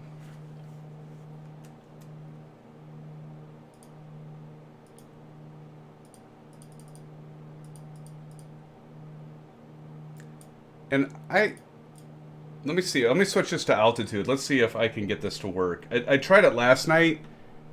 Yeah, see, it doesn't work. Which, that kind of stinks. So, you still got to use a stupid virtual knob, which, you know, you got to get your mouse just right or close in on it to get it to work right. But, whatever, that's fine. And then we'll go ahead and hit ARM. And go back to vertical speed, and we'll get that changed back to 800. Okay, so we're good there.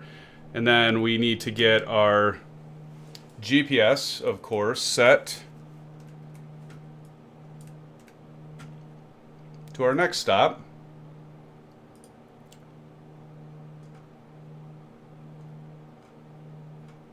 Okay, I believe it's SJC. S.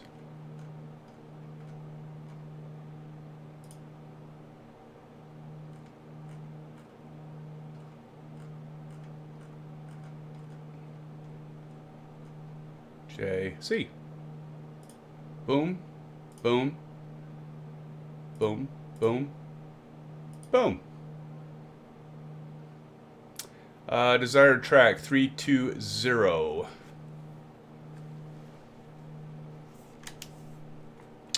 So we'll get this on course to 320.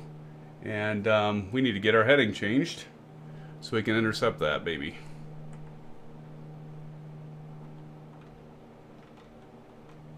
So we gotta, which is fine because we had some mountains to climb up, so we needed to gain some altitude anyway. So we're okay going out distance there.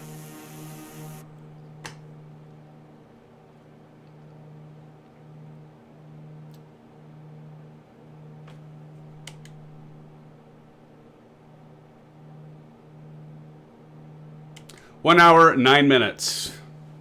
SimFans. To our destination. Let's go ahead and pop out here a little bit of our range.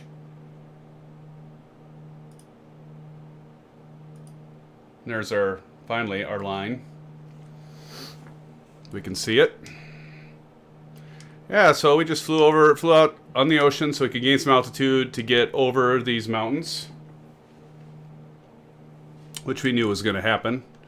You have an aircraft like this, although it's a good aircraft, you just, yeah, performance probably not as good as some of the the twin engine. I'll tell you, I don't think I would, there's some aircraft I'd probably be comfortable in flying over real mountainous terrains in a single engine, but I think if you're doing any ocean flying or any flying over mountains, I certainly would want two engines. Two high-performing engines, right? Especially if you're flying over mountainous terrain. If you're flying over large bodies of water, I mean, they wouldn't necessarily need to be high performance as long as one engine could carry you. Yeah. We'll get over these mountains here.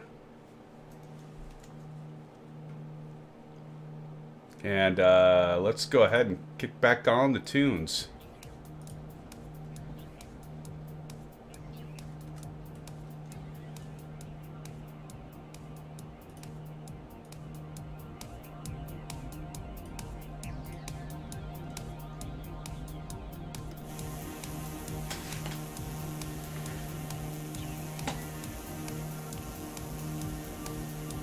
So you got to keep an eye on our fuel.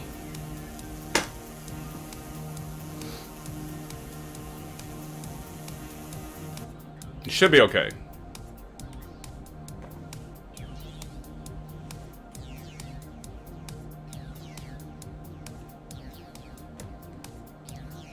Just checking out, make sure that the honeycomb cam's still working. Yeah, again, in our configuration for this single engine complex aircraft, notice I've got every other access slot covered with the provided rubber covers. which makes it just look like one that was just built for a single engine. They're so smart.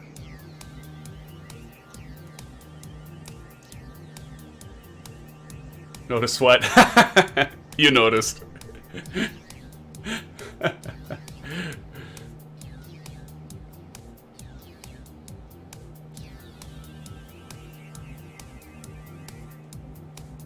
Cool. Okay, so Aces say waited for landing. Oh, that's cool. But for smooth track, yeah, it does good. Lighting is important though. I'm in a corner and the left side of my face isn't lit as well, so when I look left, it struggles. Playing with lighting to fix that, but other than that, so far so good. Well, cool. That's pretty neat.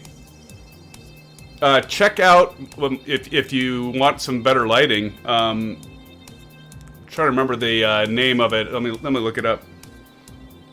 You get these little desktop LED lights that, like I have, and they aren't really all that expensive.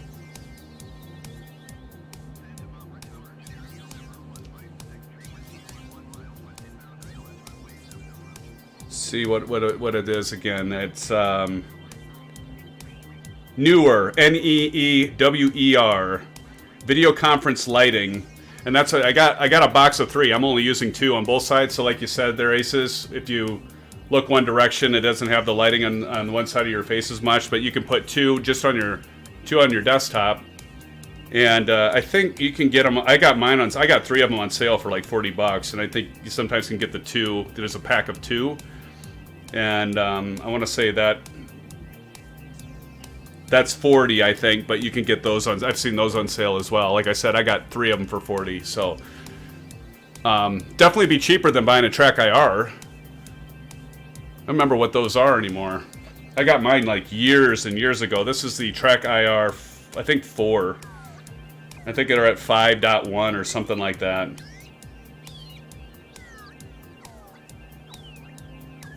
Probably take some of the... Definitely pull that mixture out so we can serve some fuel. Is there a 6 now in Track IR? Holy mackerel. Yeah, it's made by Natural Point. Buy now. It's $150. But see that now that only gets you the receiver. It doesn't get you this thing. A headset. And they've got this, I think it's ridiculous. It's like this little clip that you could, but you have to wear a hat, and you can clip it on your hat. I actually got, I hacked it, and I got some of that putty stuff, and I put it on top of my headset, and then put the little track clip there. But it's supposed to go on the bill of your cap. But then if you get the Track Clip Pro, which is what I've got, that's another $35. So yeah, you're talking $185. Well, actually, they have both the Track Clip Pro bundle for, you can't see that, $170. So, yeah, so definitely be cheaper for you to do the lighting fix. Pick up a couple of those newer or some other one. They have other ones that are maybe even cheaper. That's a good idea, though. Turn this down a bit, a little loud.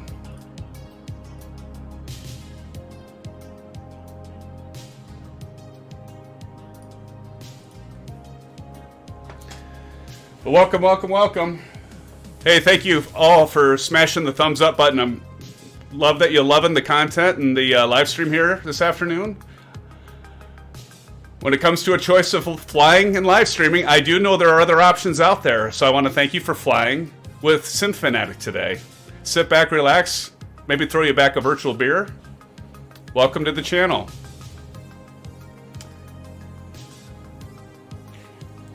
And if you haven't subscribed, please subscribe if you will. We'll appreciate that. I think I was right at 399 subs this morning, so I'm like one away from 400. Frank Rose, have you ever tried P3D or PD3 version 5, and do you think they will come out with a version 6? Yeah, the prepared stuff. Yeah, Frank, to answer your question, I have. and I really do like Prepared. To be honest with you, buddy, I have not played it for a while. I've just, I was an alpha tester for Microsoft Flight Simulator and got into it and was super excited about it back. And then I got really into X-Plane 11, and so I kind of transitioned from Prepared over to X-Plane 11 and was very curious about switching back, or at least keeping current with it. So I can't answer your question, Frank. I apologize. Will they come out with a 6? I gotta imagine they will. But, here's the thing. And I'm not sure how this ties in exactly, but Microsoft, basically, when they wrote the contract where I think it was Lockheed Martin that took Prepared, right? I think that's Lockheed Martin, if I remember right. And so they took basically the FS10 engine, and then they created Prepared using that engine, and then, of course, enhanced and updated it and made it better, which was really pretty cool. And so, but Microsoft, in their infinite wisdom, if you want to say that, they wrote into the contract that at any point in time they could recover the rights to the simulator or the code, the source code for FS10, and then restrict it. So I don't know if that's going to play into, Prepared. I imagine they're still okay. I'll turn her off, but and I was mentioning Frank and others that are on here streaming. Those of you that are using FS10 and Prepared, I gotta imagine it's because, well, like me still using X-Plane 11, is because you have content you spent hundreds, if not thousands of dollars for, and so, and you want to still use those aircraft. I mean, I don't think scenery is the problem anymore, right? Although you probably could have a lot of custom scenery. There's a lot of developers that do Prepared scenery and FS10 scenery, obviously, like LatinVFR and Aerosoft and many others. And so, sure, the default scenery in Microsoft Flight Simulator looks great, but the airports are, unless they're part of the world updates that they've been doing and they focus on the airports, they're not going to be as good as the payware stuff, even within Prepared and X-Plane. So, yeah. I gotta imagine they'll come out with a version 6. Again, where I was going with the whole source code thing, with Microsoft being able to pull that source code license back, I'm guessing that Lockheed Martin's still developing, maybe are paying royalties on it, or maybe already were. So I gotta imagine if they've come out with updates, they're going to continue to update that. The whole supply and demand, buddy. As long as people are still buying stuff, depending if Microsoft lets them continue to use that source code as they have, I gotta imagine, Frank, that they're going to continue and have a version 6. To answer your question on the V5, though, I have not tried V5. I have thought about trying it, but now I just, frankly, not to be redundant, Frank, but frankly, I'm not going to invest in Prepared at this point because I'm fully into Microsoft Flight Simulator here and still in X-Plane. That's where I've got all my money. Oh, Frank says I have V5 Prepared, and it's good on PS, guessing frames per second. I have all FS10 Prepared, V3, V4, V5, X-Plane 11, and MS. Oh, good, MSFS 2020. All right, man. Yeah, right on. So you've spent some money, as we all have, on various flight sims. Yeah, it's a fun hobby, isn't it? It's a really good hobby.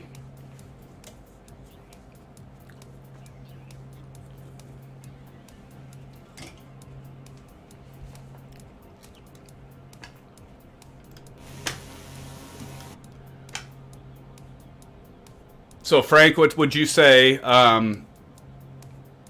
What do you like the best so far out of all those? What do you fly the most in?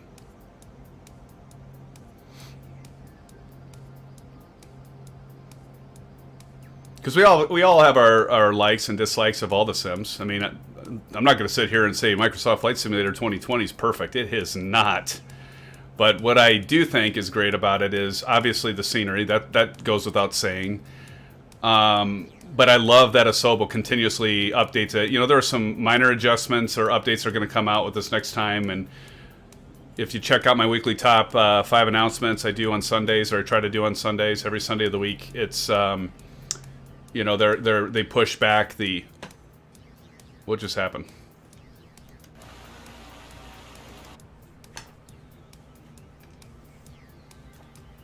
Hold on, we've got a problem. Our engine just died. Oh, wait. I bet I know why. So used to the pipe. Look at that. How about that for fast reaction? Yeah, when your engine dies and you're over the mountains. I did not plan that, by the way.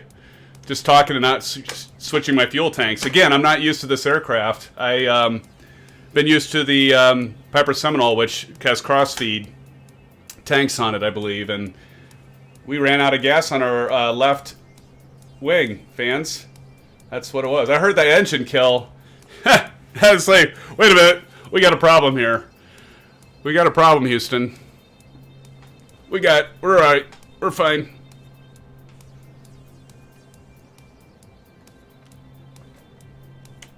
Let's see, we've got 1 hour and 6 minutes. So Frank, you responded. So you've got so MS 2020 and prepared V5 version 5 is your preference. Cool. Yeah, good. Yeah, I'd have to say for me MS 2020 VFR and X-Plane 11 for IFR. Still can't beat X-Plane when you're doing an IFR flight with commercial.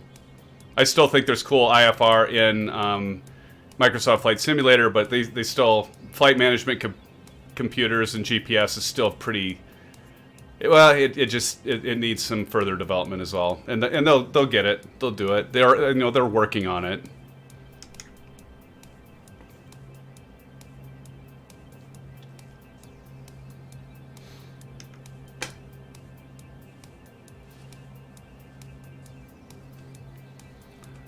Well, SimFans, why don't you stick with me if you would? I do appreciate you. I love flying with you. That's why I do this, especially the live stream part. Thank you for all your questions in chat. That's why I'm doing this. I have fun flying with all of you. But I am going to take just a quick, probably 2 or 3 minute break. We still got, let's see here. Yeah, we got basically an hour. I'm going to take about a, 3-4 minute break. I'll be right back with you. Please don't leave, but if you got stuff to do, hey, I get it. I appreciate you coming and joining me on the channel. I will be right back, and we'll continue our conversations. Oh, thanks, Frank. Frank says, keep up the great work, and hopefully you'll do a passenger flight. Absolutely. Frank, so before I go on that break, Ace is down, who's with us today, flying.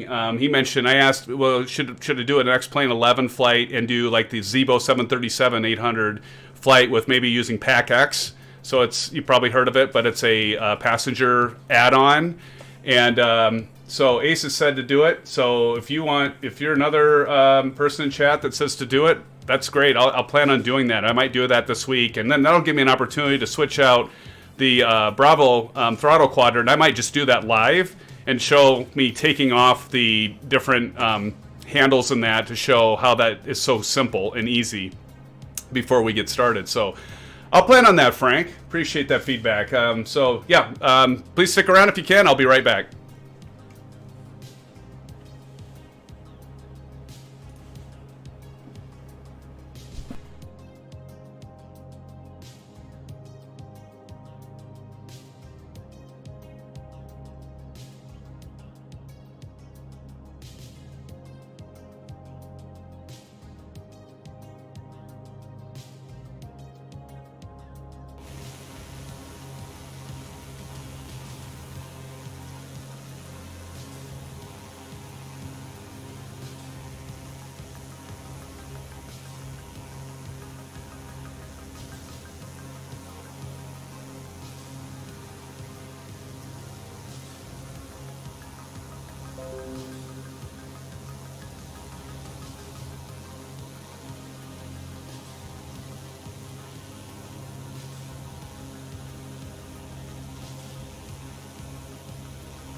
All right.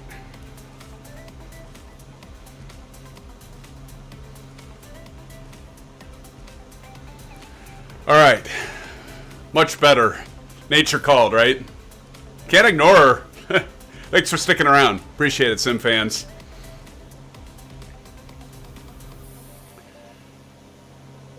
We're getting some good frame rates. We're at 40, 39, 40, right around there. Of course, look, there's not much there, right?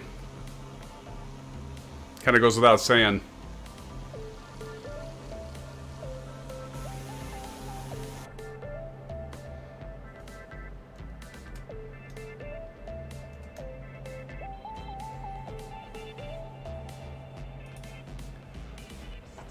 Yeah, I'm so glad I got that.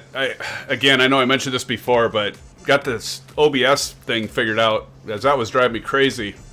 It's like every time I went to the outside and I had like this with the 2D stuff behind me, and even when it wasn't that, I'd just like I'd lose all kinds of frame rates, I'd get all kinds of alerts in OBS, like what is going on? I think so far it's been alright, so that's good. I just told myself, yesterday, I'm like, okay, I know I'm doing this streaming with all of you today. I got to figure this out because it's annoying. I got to figure this out, so I just carved out a couple hours last night and played around with OBS settings and stuff and finally figured it out. So, partly my bitrate and partly the encoder type. There's an NVENC new, and I had it set to new. I must not have a new enough card, so I switched that to just the regular, not new NVENC, and everything was better.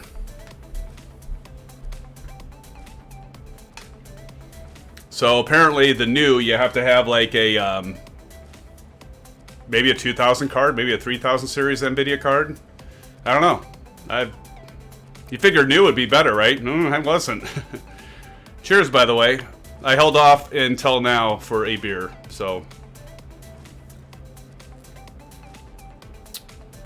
You may be thinking that looks like an awfully large glass. It is. It's actually, when we went into the Willis Tower, I figured this would be appropriate because I did do a live stream of Chicago, the scenery by ORBX. But got this when we were at the observatory, and kind of neat. Big, huge glass. I think this thing is like, I think it's like 20 ounces. It's a 20-ounce glass. Oh, Frank, sorry, sir, I can't watch the rest of the vlog. Have to go to work. Just let you know, I work on the ramp for Air Canada Toronto. That's awesome. Well, hey, Frank, that's all right, man. I do appreciate you coming and joining me. Yeah, I'll look to do a next plane flight later on. And hopefully you can join me then. I will schedule that out and let all of you know. But Frank, thanks so much for being here. That is super cool that you work on the ramp. That is really cool, my friend. Take care, Frank. Again, have a great rest of your weekend, and stay safe, buddy. Blue skies.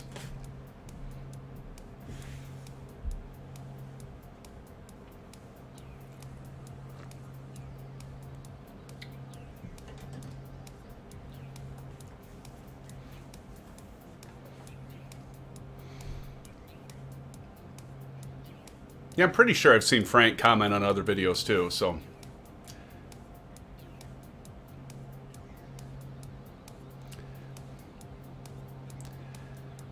Let's see, what should we talk about, SimFans? Should we talk, or should we just enjoy the flight?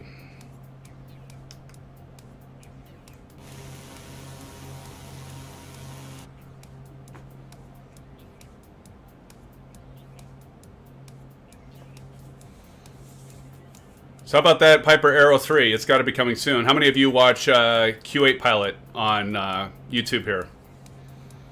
I saw that today. I subscribed to him, follow him. He got a really good big following, and then he stopped and for a while for some personal reasons, and also I think he was kind of getting a little bit down from some of the comments and stuff, which I get. All of you, for the most part, it's been great so far. But yeah, he did a preview anyway on the Aero 3 that I've been talking about and been waiting for, and he had nothing but good things to say about it. He just did a preview. He didn't do a full review, but go check that out. It's pretty cool. Yeah, there's another good idea, Aces. You'll have to do a flight sometime in Toronto to visit Frank in the sim. You're full of good ideas today, Aces. Keep them coming. That's a really good idea. That'd be cool. Maybe I'll do that.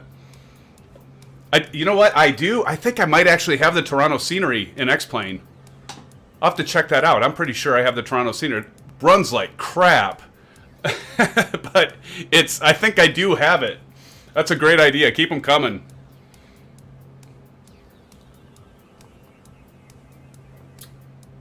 I'll keep that in mind. Maybe we could do like a Toronto flight and figure out a good location to land in the U.S. So take off from Toronto and Canada and then fly somewhere in the States. That's a good idea. I might do that.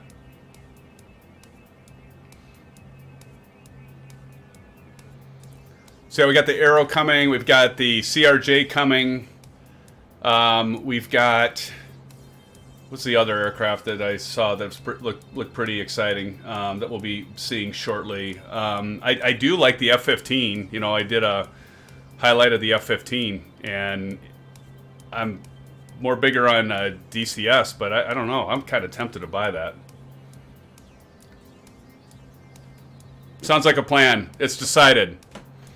Thank you, Aces. Done. I'll get it scheduled. Maybe we can look at Wednesday. Aces, would Wednesday evening, like at 7:30, would that work? That'd be too late? I'll maybe look at scheduling for Wednesday evening. I'll have to double check my calendar. Actually, I'll do that right now. I'll check my calendar. The beauty of smartphones, right? Calendar's right there.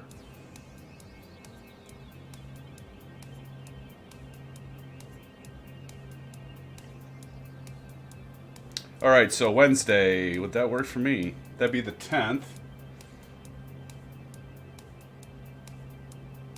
I could probably make that work. I could make that work. Oh no, Aces, we're gonna be gaming. We're gonna be gaming with Incredibly Meh on Wednesday night. It just occurred to me. I wonder, maybe we could do Thursday. Let's see if Thursday will work. So watch for Thursday. We'll plan on flight. Aces decided. So on Thursday evening, let's just plan on like 7:30. We will fly out of Toronto. I'm pretty sure I have the scenery, the payware out on next plane. This will be a next plane. I'll do a live change up of the throttle control here. So Thursday at 7:30. That will be the 11th, right? Double check that. Yeah, so that'll be the 11th. So Thursday this coming week. And I'll do a live demonstration of changing these out before our flight, and then that way we can get set and fly from Toronto. And where should we go? Yeah, yep. You caught it. There is a delay. There's probably about a 15-second or so delay between when I talk and it comes live stream. Yes, chat delay certainly, sir. But no, so that we'll plan on that. Let me know where you want to fly to. I mean, I don't want to go too far because, you know, it will be Thursday night, and I don't think all of us will want to stay up until 1:30 in the morning or anything, but... Or maybe we will. I don't know. That's... Honestly, I'd be fine with that if you all wanted to do that. I'm guessing not on a work night, but...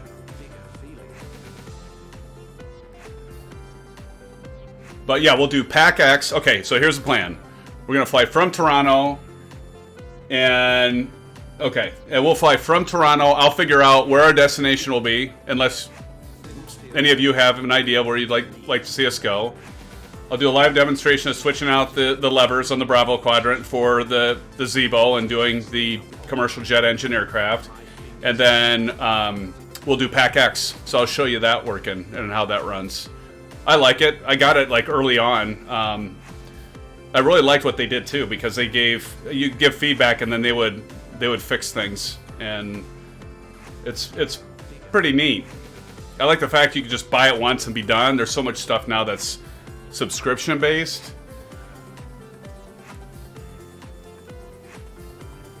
Turn this down a little bit. But yeah, sounds like a plan. That'll be 2 nights in a row of gaming. No, it wouldn't be, would it? It'd be 1 night of gaming, 1 night of simming. Nice thing about simming is it's free. Well, take that with a grain of salt. It's free in terms of like when you fly. It doesn't cost you like fuel and renting fees or any insurance and all that. Of course, truth be told, I've definitely spent more on simming than I have in real flight, so scratch that. It's not free. You know what I meant, though. How we doing on our time here, fans? About 51 minutes. Then after that, I got to help my wife clean out our storage room because, yeah, like I said, we got to do mitigation on the radon because it tested high, and we're downstairs and moved our daughter down here, so I want to make sure that it's safe and that. So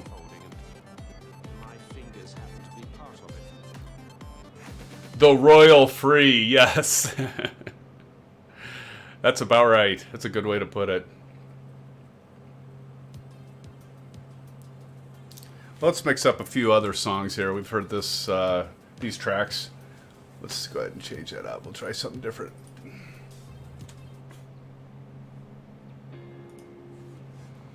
Kind of sounds like it's going to be Pearl Jam at the beginning of that, doesn't it?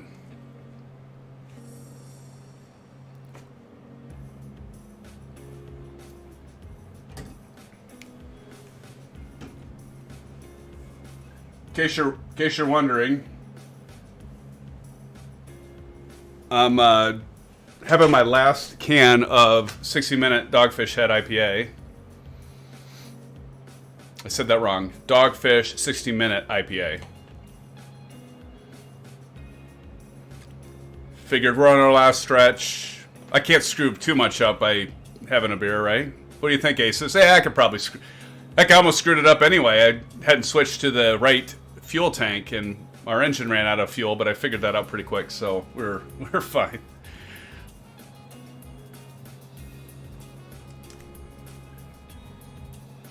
Not much to see here, is there?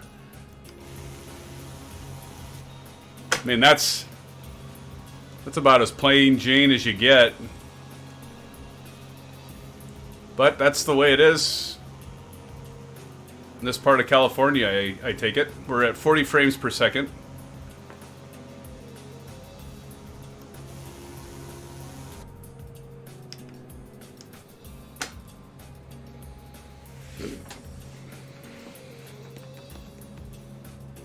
Yeah, so we're going to be seeing aircraft. I would suspect. Excuse me. I would suspect that we will really start seeing an increase of available payware aircraft and study level aircraft, probably sometime in June, starting June. That's just a guess. You know, I guess it remains to be seen, and maybe maybe all of you know what, you know, with the CRJ that's coming out. Like, is that study level? I mean, I've read a lot of reviews, and it looks like it's going to have an FMC, but I don't know how deep that will go, because there's still a lot of things that are being developed with Microsoft Flight Simulator, you know, Sobo's doing to enhance, you know, all of that stuff. So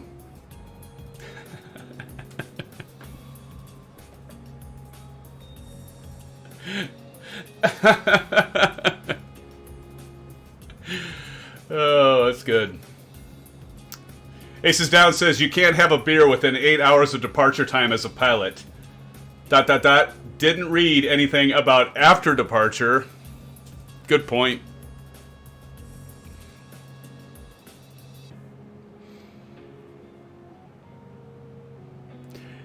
Yeah, so yeah, I don't know how deep the CRJ goes. It'll be interesting to see. I'll buy it just because there's not a whole lot out there for selection yet, but there will be. We just, you know, like anything, good things come to those that wait. And so if we just keep being patient, we're going to see it. It's going to come. I don't know if any of you have checked out the fly-by-wire. I mean, it's basically like the ZBoke team for X-Plane is fly-by-wire is for the A320neo in Microsoft Flight Simulator here. And I did download it and played around with it a bit. And it does add a lot of functionality from additional switches. I'm pretty sure, I'm not 100% sure. I think they might have modified the flight model. They enhanced the sounds. So it does add to the immersion factor for the commercial jet. So again, because the default planes in Microsoft Flight Simulator are just, they're just okay. So I know I've gotten questions before from some of you on is it worth buying the premium edition of MSFS 2020? You know, because you do get some additional handcrafted airports, and you get obviously some additional aircraft. Save your money. I'd say just get the basic. You know, it's up to you know, each of you obviously, but for those that have asked my opinion, I've got the basic. Actually, I've got the Xbox Game Pass Ultimate, and that's how I have this right now. And I have a subscription. I actually got a deal where I purchased like 36 months and got a heck of a deal on Xbox Game Pass Ultimate. So I've got like 3 years. Well, it's not that long anymore because I did that a year ago. So I got about 2 years of it now remaining. And so it's like, well, I already got basic with Flight Simulator through that. Why would I go and pay, you know, $100 or, you know, 90 or 120 depending on the version just to have some mediocre built-in aircraft and a few more hand-painted airports? I'm going to take that money and I'm going to spend it on payware versions that are going to be more detailed in depth, as well as the like the scenery we're flying to today, the LatinVFR scenery in San Diego, the ORBX scenery for Burbank, Hollywood, and where we're ending up here in San Jose. That's where I'm going to spend my money. Because I don't know. I mean, teach their own. But I just don't see the point in paying a premium price. Well, especially for those of you that have Xbox Game Pass Ultimate. There's no point.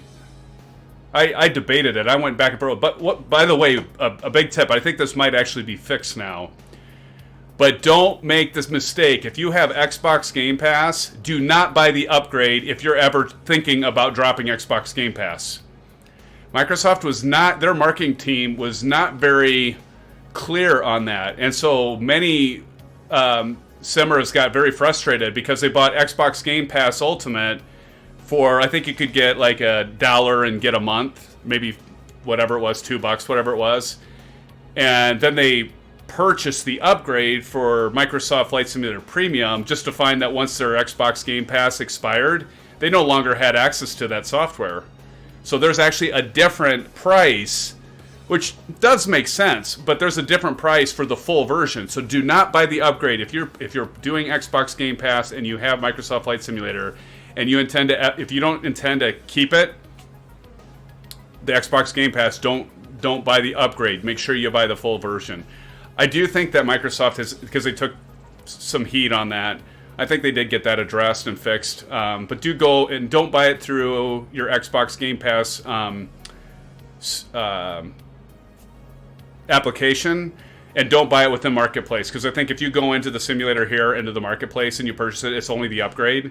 So make sure you go to the Microsoft Store. I might be saying the obvious, but it wasn't very clear. It was pretty confusing. I saw quite a few people posting being like confused, and some people had tickets with Microsoft about they had bought the upgrade and now they no longer have Xbox Game Pass and they're ticked off because they can't play the game. They might have added content like the scenery we have here through the Marketplace, and now they're screwed and they're host because they don't have the full version unless they go back and get the Xbox Game Pass. So don't make that mistake, fans.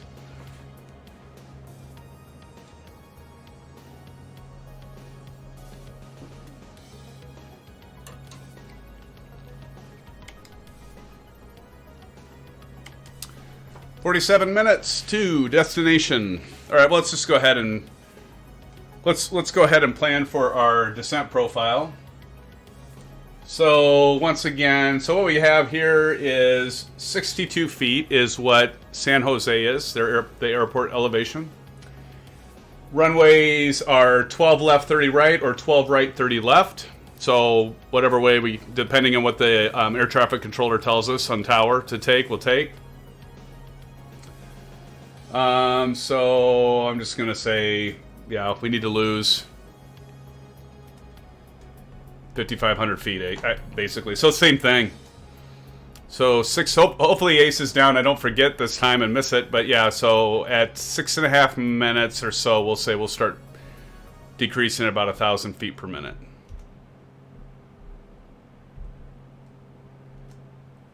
I always like to get to level to the pattern. I mean, as a pilot, you should always be like entering the pattern at pattern altitude. Not like dropping down to be at pattern altitude when you're in the pattern, because you could come down on somebody. So I like to, depending on terrain, of course. Sometimes some airports, depending where you're flying in, you may not have that luxury. Most you do.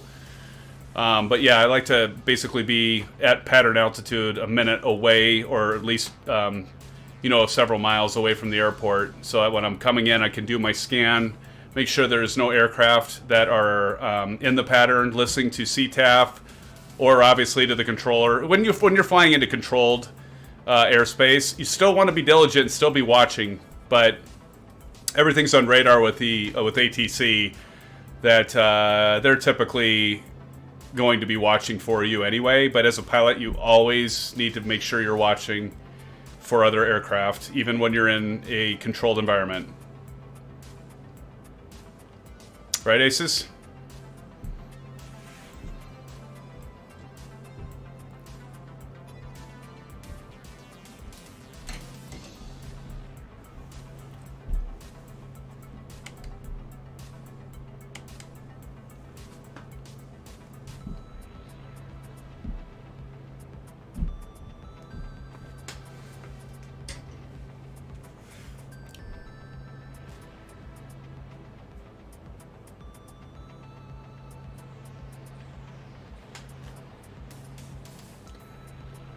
So some of you, if you were wondering, why does it say anti-ice right here? See that indicator? A red indicator? It says anti-ice. Why is it saying that? Because I don't have the pitot heat on right now. I don't need the pitot heat on.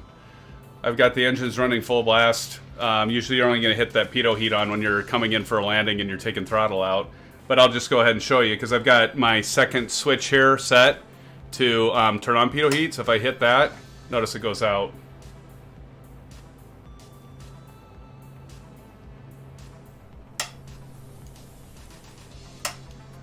That was kind of weird, though. Did you see that? Our mode selectors, light indicator lights came on when I did that. Like, those normally should have been already on. Yep, Aces says absolutely. Yep.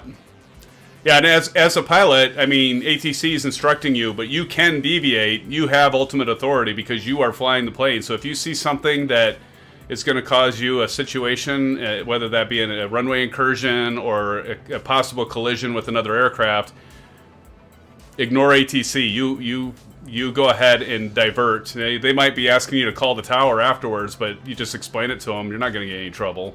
If you have a good, because they can easily go and look at radar and be like, or maybe it's a bird or something, huge. What are those turkey vultures or something like that? I had, by the way, Aces. We were talking the other time, nights ago on the stream, like past stories, right? And I remember being at Sioux City Airport, and now it's air traffic controlled, and I was flying, and there was like 3 huge turkey, and I don't know if you've ever seen a turkey vulture, but they are ginormous. I mean, they would definitely cause major problems if they hit your aircraft. And I saw 3 of them flying towards me, and one like swooped and went right down to the left of my wing, and I swore it was gonna hit the leading edge on there. Scared the bejesus out of me. And I mean, I didn't even have time to react. I just was like, thank God it missed. But yeah, that was a close call. That got me woken up pretty quick.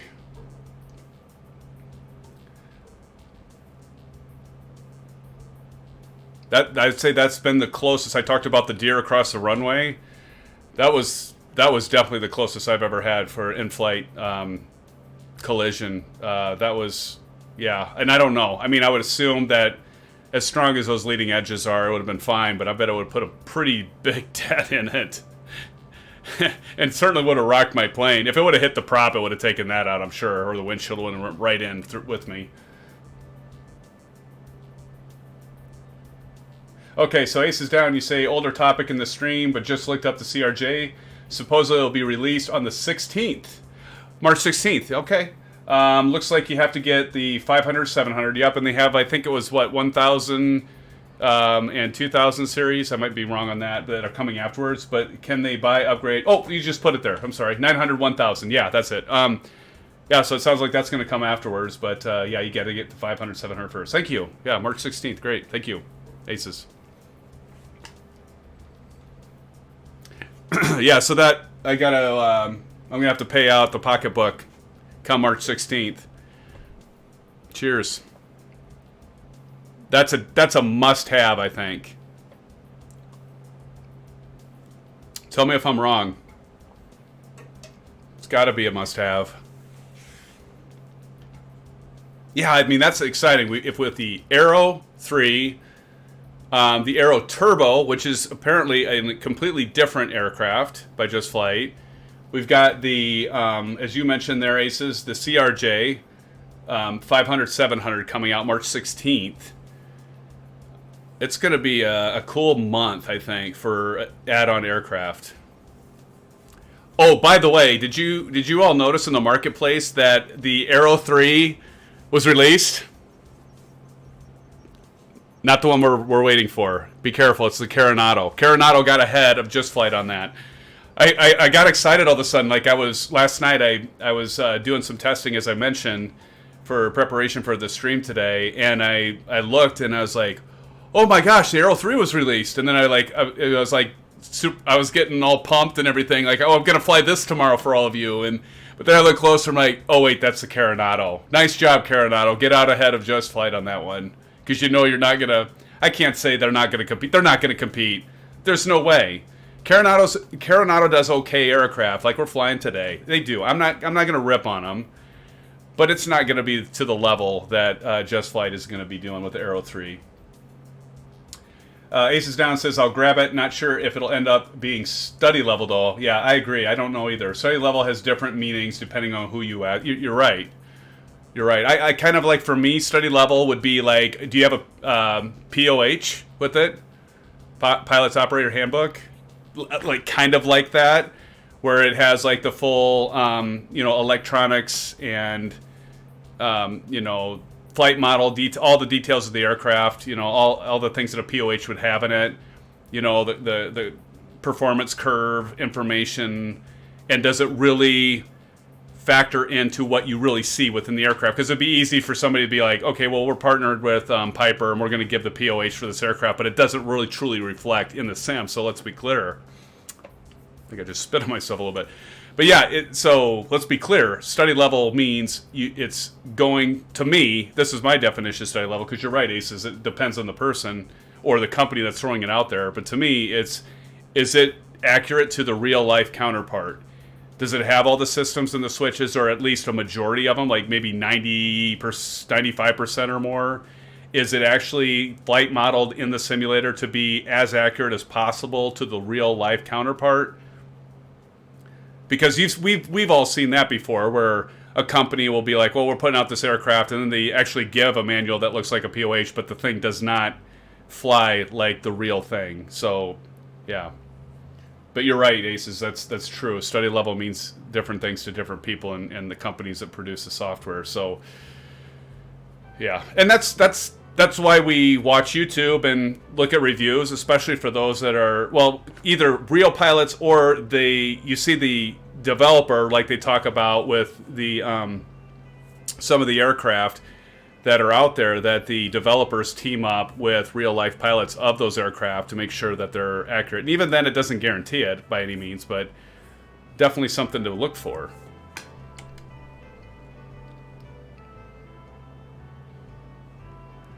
I don't know what this music is, but we're going to skip it. I pull this out of my...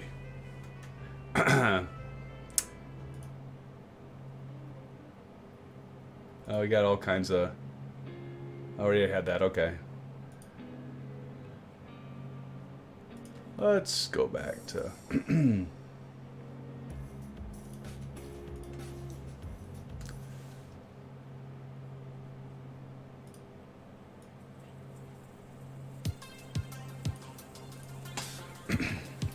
But yeah, March is going to be a great month. SimFans for aircraft. Payware version aircraft. And hey, if you don't want to buy, nope. I mean, I think you're missing out. But if you know, to each their own too. Some people may not be able to, you know, buy those things, and it's okay.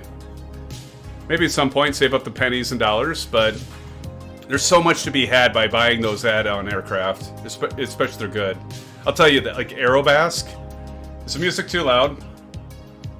It's like really coming through my headset, and I don't know, you know, if you can hear me all right, or if let me know if I should turn it down. But anyway, like Aerobask, what's the other X-Plane one?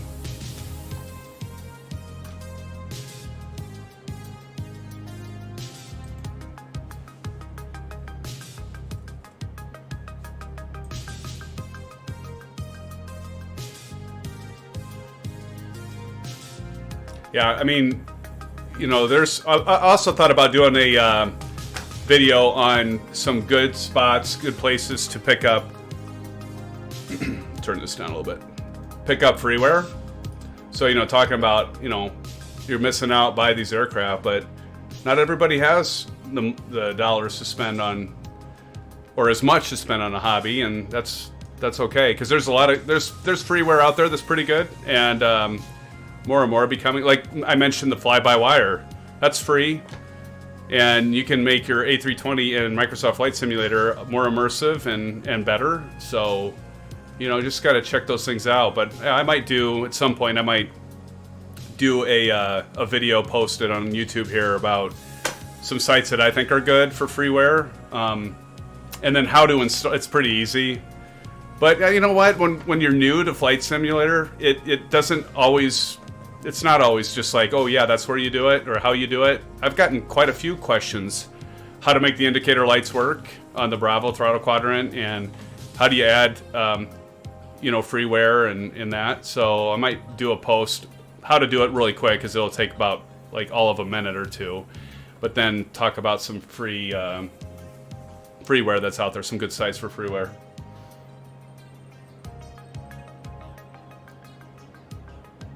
Okay, thanks Aces. Appreciate the feedback, buddy. But yeah, so yeah, March gonna be good. Oh, I was gonna look up how many of you gone to X-Plane.org store? Probably all of you. Just got a wireless keyboard for my second computer here, so it's a little easier to work with.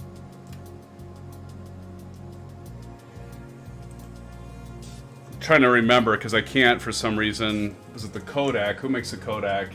Because they're a developer that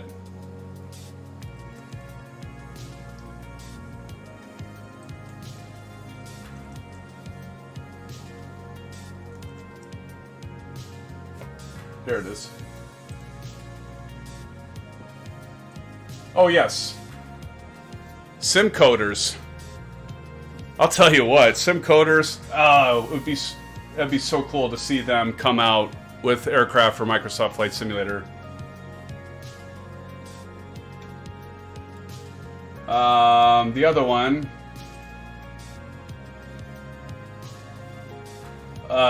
Thronda. Actually, SimCoders are the ones that do enhancements for the third party or free. So SimCoders, I could see them doing a lot of good things for the built-in aircraft and that.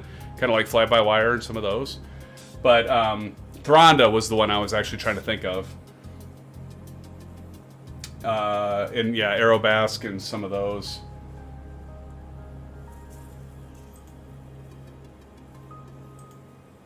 Yeah, it would be so good to see some of those developers come to Microsoft Flight Simulator. They might. I haven't heard like Thronda's going to do it. I have to suspect they would, but maybe they won't. I don't know. I was trying to think of the. Let's see. I know what I'll do.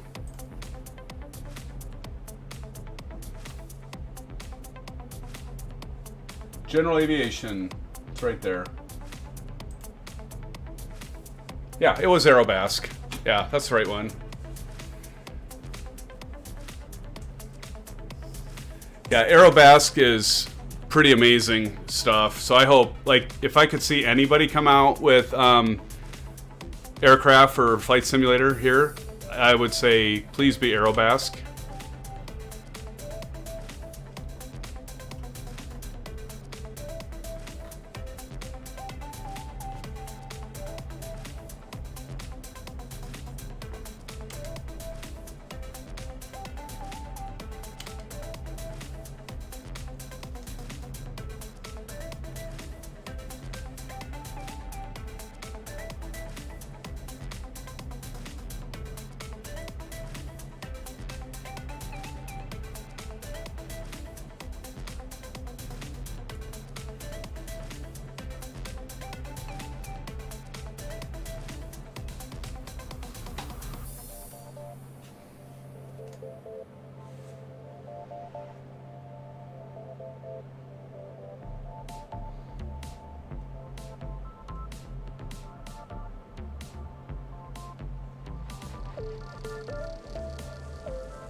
Tell you what, we cannot argue that that is a good-looking aircraft, can we? I mean, Carenado, that's something that they definitely do. You can't argue with. They do a good job on the exterior.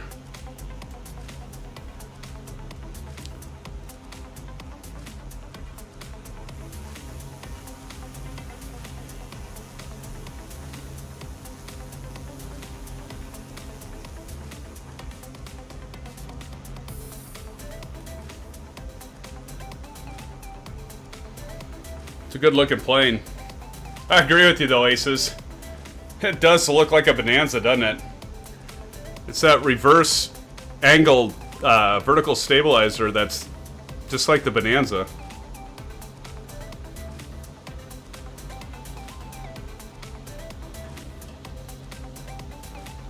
Oh, that's a good question, Aces. So Aces Down asks, you usually fly higher performance planes in sim. How often do you go back to basics like a C-152 or a C-172, or do you at all? It's a really good question. I don't. But I think that's actually probably more due to the fact that, if I'm going to do the 152 or 172, I am doing the default plane within Microsoft, and it's okay. What I do like about the 152 is that it actually has steam gauges.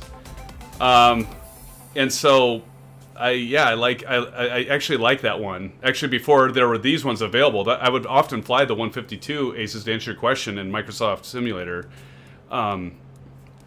Excuse me. Because I was so sick of every aircraft having the same G1000, panel. I mean, would I take a G1000 real life any time of the day? Of course, but I wanted to have something different. And plus, with my build getting a little older, just even having an all-glass cockpit with the G1000 impacted my frame rates to a degree as well. So the steam gauges don't as much. It doesn't do it. It isn't too bad. But yeah, so I do have I was talking about SimCoders. I do have the SimCoders add-on, Aces, for the 172 to make it more realistic. Mooney, yes. Yeah, the Mooney. I'm pretty sure I have the Mooney. I can't remember the developer, but I have the Mooney in X-Plane, pretty sure. But yeah, it's always fun to go back there and, go back to those non-complex aircraft. I also like the fact that, especially with to be honest though, Aces, with the Bravo Throttle Quadrant, to be able to do the gear up and down, If I do a 152 with the fixed gear, I don't get to have that fun. And how much fun is it putting up a lever and putting it down and seeing the lights go? Amazingly, a lot. It's actually kind of, it is fun. That's part of why it's so much fun to have this problem. Because before, I just had this little flip switch.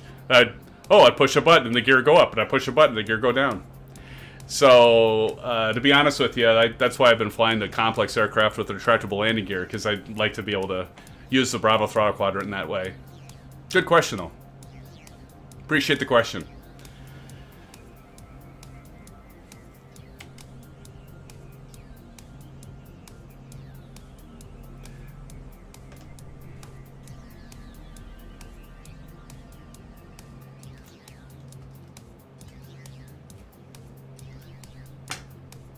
What gorgeous scenery, though. I mean, gosh, you know, I would at some point like to buy, I mean, like right now, I just rent. When I fly, I rent aircraft. I don't have my own. One, cost, of course. But two, I just, honestly, right now, with things going on in my life, I don't have a lot of time to fly, and I'm not even, as I mentioned before, I'm not even current at this point. I got to go in and get current medical and for the regs, but I will. My son asked me not that long ago, I mentioned this in another stream I did previously, that he's like, Dad, when are you going to get current so we can go fly? I'm like, I really need to do that, so I just need to find some time, study, and get caught up on the current regs, because it's been a few years, and get back up in the air for real. But I get my fix from this, so there's nothing like the real thing, but it's still, I get my fix from simming. It's like I've got a few friends that are big into RC, remote control flying. One does a lot of helicopter stuff, and the other one does a lot of just airplanes and build them and stuff like that, and they're big into that. And one of the guys I took flying several times, I took him over his house and over a farm that he used to live on, and he was taking pictures and stuff, and I asked him, I go, well, you know, you're so into, his name's Tom, I'm like, well, you're so into aviation, Tom, and you like to fly for real, why don't you invest and get your real pilot's license and your PPL and do that? And he's like, you know what, he's like, flying with you and doing my RC model airplanes, he's like, that's good enough for me. And he does combat flight simming as well on the computer. And I'm like, you know what, that's great. I mean, more power to you. But I would say, you know, for all of you that watch the streams, and you know, it is a lot of, it does cost quite a bit to get your PPL. And you definitely got to be dedicated and do your aeronautical experience and do your studies for your exam. And the check ride was probably one of the most, there's a whole story, I'm not even going to say it during this stream, but I had a pretty stressful situation during my check ride. The aircraft that I had didn't have, it wasn't even the airworthiness certificate, some form that at that point in time when I was a private pilot I didn't even hear of. And they basically said I couldn't fly this airplane that I had practiced up in. And anyway, I said I wasn't going to tell the whole story, but I ended up flying a different airplane for my check ride. And it performed completely different, and I still passed. But I was so stressed out. I remember after I got done, I sat down, I was like, oh my God. I'll tell that story another time. But anyway, yeah, I mean, to those of you that are interested in it, it's the most rewarding thing I've ever done other than be a parent. It was good.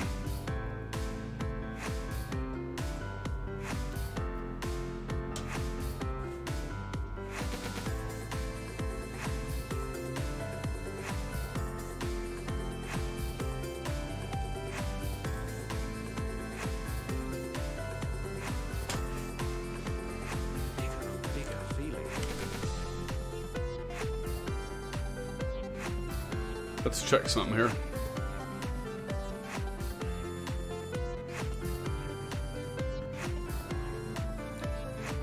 Not that far away.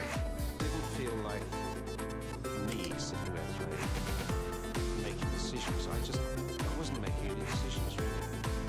There was just this thing unfolding, and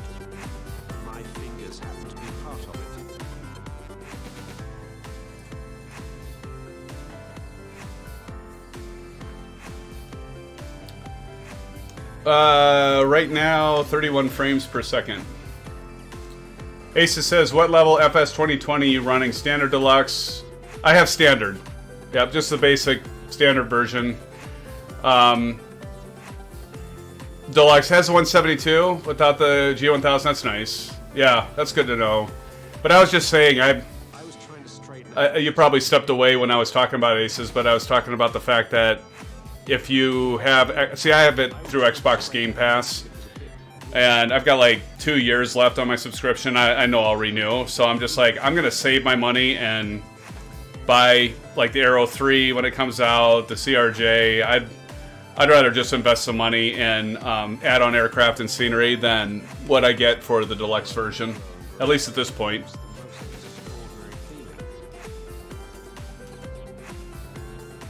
I have to admit, though, the 152, it's kind of fun.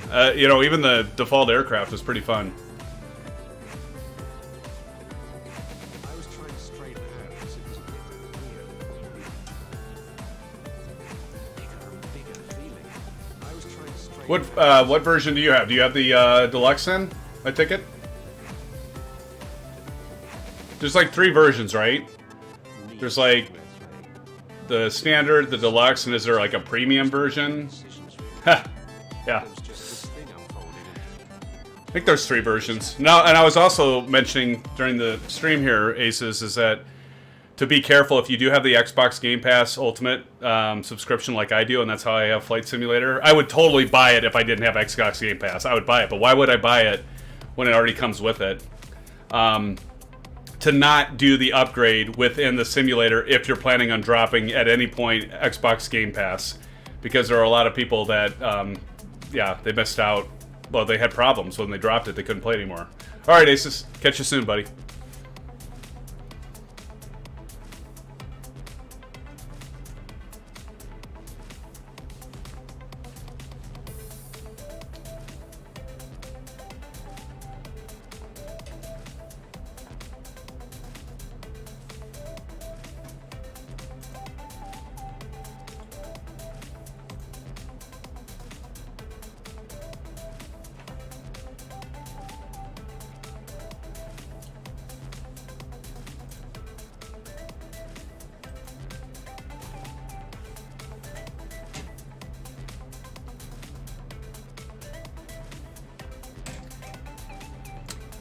Beer's going down a little too easy, friends.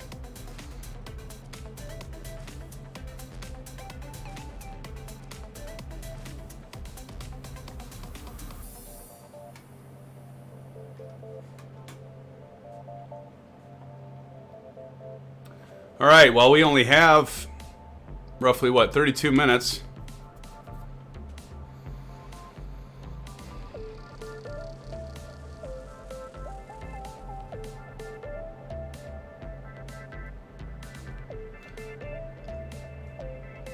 But, yeah, so anyway, yeah, I'll have to get that scheduled X-plane flight and fly out of Toronto. Fly somewhere neat. I'll make sure it's a payware scenery that we fly to. I'm pretty sure, again, I have the Toronto scenery, so I'll see if I can't make that happen on Thursday. So watch for that live stream Thursday. We'll do X-plane 11, flight in the Zibo 737-800. I'll switch out the Bravo throttle quadrant to the controls for that, show you how easy that is. And we will make sure we do some payware. We'll do a leave Toronto payware, and we'll fly into some airport that's payware scenery. And I do have ORBX. I have Ortho. I do have ORBX as well. But I'll definitely show you the Ortho scenery. You can maybe compare that to how Microsoft Flight Simulator is. I'm sure you've seen it already. But I do have the entire United States in Ortho for XP, so...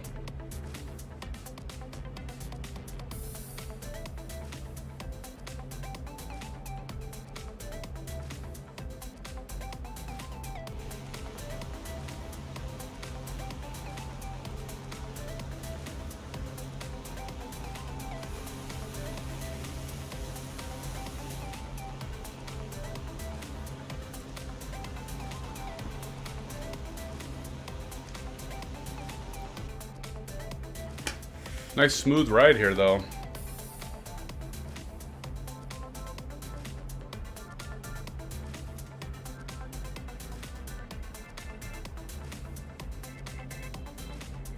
.32 frames per second.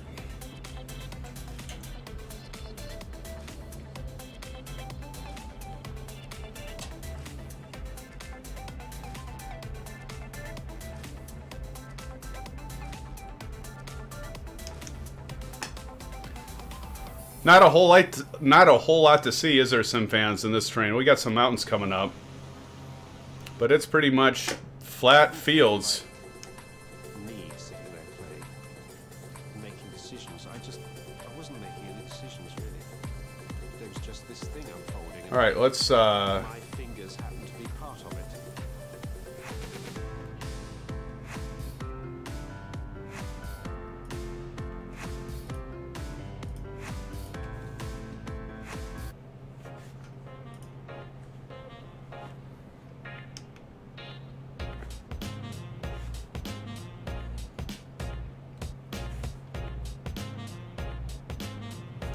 All right, let's see here what we got. Pretty close. What do we say? 6.5 minutes, I think, fans? 6.5 minutes before we start our descent. Let's go ahead and dial that in, actually. So we're just going to go to over here. Got to hit this button, and we're going to say we want to be... We're going to go 1100, because it was... what were we at? We were at... Yeah, 62 feet is the elevation of the airport, so always better to be on the higher end than the lower end, so we'll say 1100. So we already got that dialed in for our altitude.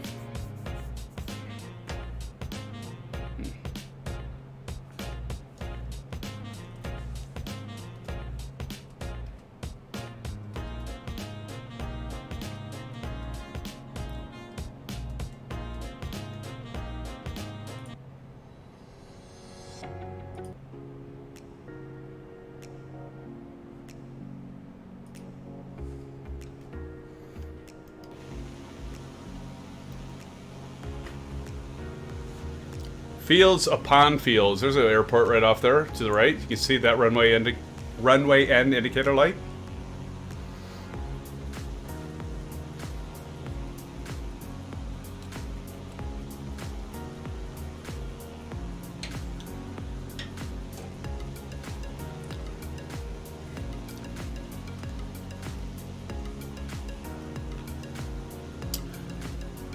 All right, SimFans, I will be right back in about 2 minutes. Be right back with you. Stick around.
Too many wires. Too many.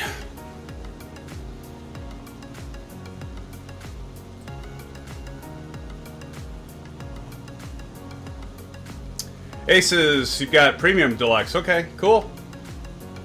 Yeah.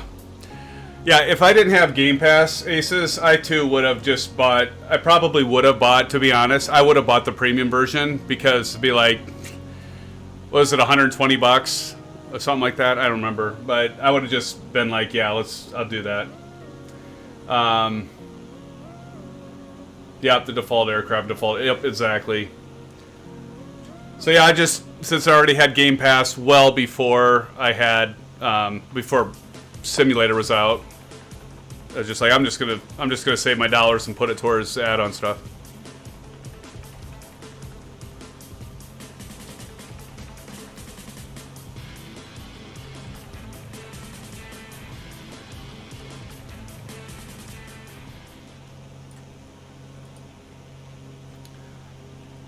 Yeah, yeah, I spend enough money as it is on peripherals and add-ons and scenery and aircraft. It's just like, you know, what would it have been to, you know, I still might buy the full version, but if I do buy the full version, I'd probably still just do standard, and because I've already spent money on add-on stuff. So if I were ever to drop Xbox Game Pass, I would definitely buy this. But we're getting enough value out of it with all the other games and stuff. By the way, I think I mentioned this before in another live stream, but definitely want to... I thought about doing this past week is like doing Wreckfest. Oh my gosh, is that a ton of fun. That game is so much fun if you like racing. And I thought about streaming Wreckfest because I'm just like... I probably get a little bit into it more than I should, yelling and laughing and screaming at the game, but it's a blast. And I haven't even played it multiplayer yet. But that's with Xbox Game Pass. Forza 7's with Xbox Game Pass. You know, that's not really a true sim, but it's kind of in the middle. Obviously, Microsoft Flight Simulator. Yeah, Forza Horizon 4, Forza 7. I have seen, well, actually, F1 racing. 2019 and I think 2020 now is in it, in Xbox Game Pass, and those are fun if you like racing, if you like sim racing.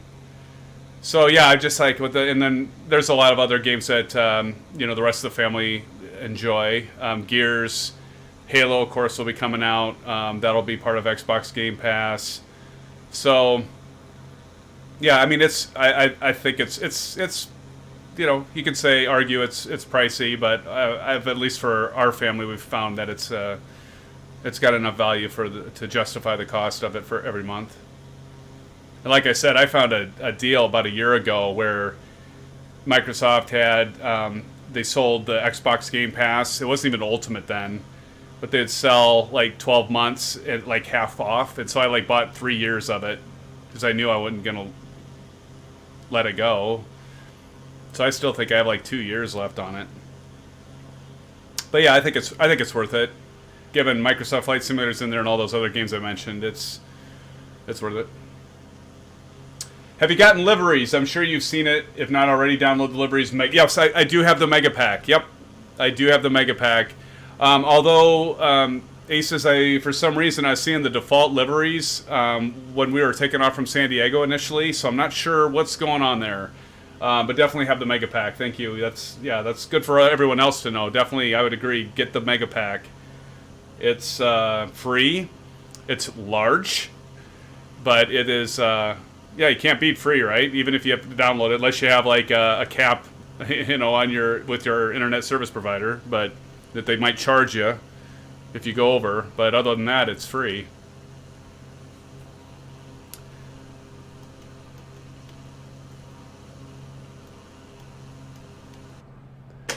All right, so where are we at here, fans? We're at 21 minutes away. So in about 15 minutes or so, we're going to start our descent into San Jose, which I have never done. Like I said, I bought the scenery from ORBX last night, and I checked it out, but I didn't even do any touch and goes or anything. So this will be actually the first time I've ever flown into San Jose, ever, regardless of pay-wear scenery or not. First time I'll be flying in there, so be interesting to see how it performs when we land. And like I said, that it's got I think it's at like 67. When I looked it up, it was like 67 feet in elevation. So I've got the altitude already pre-selected here at 1,100 feet. So when we're ready to descend, all we should have to do is go to the Bravo quadrant and just switch it over. I don't know, actually engage. I usually hit the engage button on this particular aircraft, and then I can manipulate the little dial here to set my feet per minute in descent. And as you've seen, if you've been with me, and if you haven't, you will see here.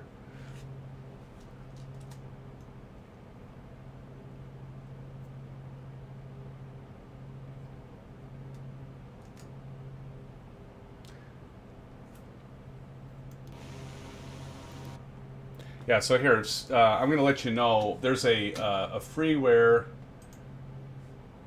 site that is pretty slick. I'll tell you what it is here. But you got to check out. Add-ons. Okay, so the the other thing, did you all hear that there's an A330 that they announced this. This is 5 days old news, so it's not really news at this point. But there is a freeware Airbus A330 that was released for Microsoft Flight Simulator by Project Megapack. So I think it's kind of like, I don't know, I haven't checked it out yet, but I think it's probably similar to like fly-by-wire for the A320neo. So do check that out. I'm going to download and install it at some point here. It says, after much anticipation, the freeware Airbus A330 for Flight Simulator by Project Megapack is finally available again. Release a new version for the A330-300 with an accurate external model and functional cockpit. So there you go, functional cockpit. So you've got your switches and dials and everything that you should be able to use. Consider this a work in progress, but many things seem surprisingly functional, especially considering that many of the systems come from the A320neo. No surprise there. Let's see. Just a bunch of... Okay, so there is door and gear animation, realistic sounds, and more. And again, this is completely free, SimFans. There are two caveats at this point. The most flagrant is incompatibility with... Oh, there you go. Incompatible with fly-by-wires A32NX. You can't have both in your community folder. Well, that kind of stinks, but that's no big deal, right? I mean, you just drag it out and take your fly-by-wire out of that folder, put it at the root, and put this one into the community folder. And then when you want to fly the other one, you just reverse. Not a big deal. Let's see, what else does it say? The team is hopeful that in the future you can fly the A330 with the A32NX installed, but that's not possible at this time. So, do check that out if you know. So here we go again, and that's free. So that's cool. How can you argue with free? A330, I mean, I don't know. We'll have to check out some of the reviews on that one. So that's that. Let's see. What other tidbits of news can we talk about? So for that didn't work. I should be doing this on my main computer so I can be looking at this with you all. There is an AI traffic. So, bases down, you talk about the livery pack, but you can do AI traffic airliners. There's a livery pack for that. There is a mod for that. But one of the sites I was wanting to mention, and do check it out, it's not only for Microsoft Flight Simulator. It's got some garbage advertisements and stuff, so you got to deal with the crappy pop-up crap and that. But they do have some good add-ons that are freeware. So like airports, aircraft enhancements. Definitely check them out. So like if you want to improve your default aircraft, for example, like the King Air 350, in my opinion, is absolutely terrible in this, the default one. Go ahead and argue with me, and that's, I could be wrong, but my opinion is it's very, very lacking. I mean, for the fact that you can only do altitude on, the little GPS on the top, but you can't do it on the main one, and it's just kind of finicky with the flight model. I'm probably being more judgmental on it than I should, because it does come included. It's better than nothing, I guess, but the point being is you can go to like this Nexus Mods, so NEXUSMODS, check it out, .com, and they've got like a lot of aircraft enhancements for the default aircraft. They have scenery enhancements, or even airports that people have gone in and posted to. I haven't done any for Microsoft Flight Simulator, but I've created some sceneries for X-Plane that I posted on xplane.org.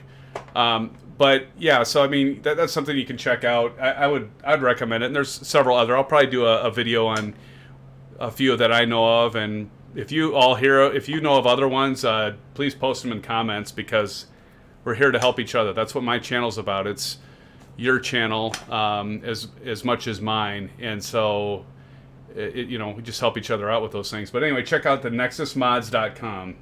Aces wrote something here. Make a batch file to automatically move them depending on which you want to fly. Yep, easy enough, right? Simple .bat file. Exactly. Super simple.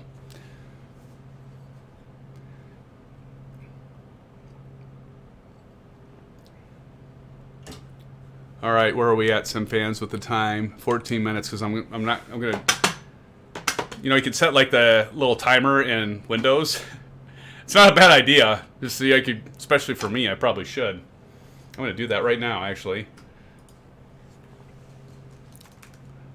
The alarm and clock, and so I'm just going to, like in an aircraft, a lot of times you set your watch.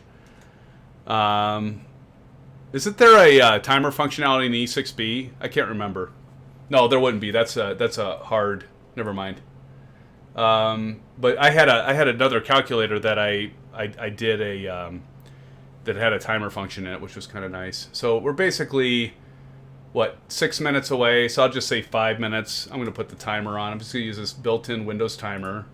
I'm going to set it to 5 minutes. I'm just going to hit play, and then that way, once the timer starts dinging at me, I will know I need to set our descent to engage.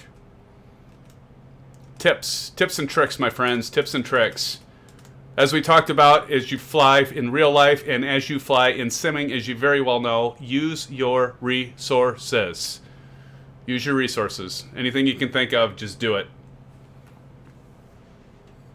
I say that and I mess up all the time. Even using the resources. This doesn't help, though. But, oh, it's so good. Craft beer. I've lost a lot of weight. I was at I was at 225. I'm right now at about 178.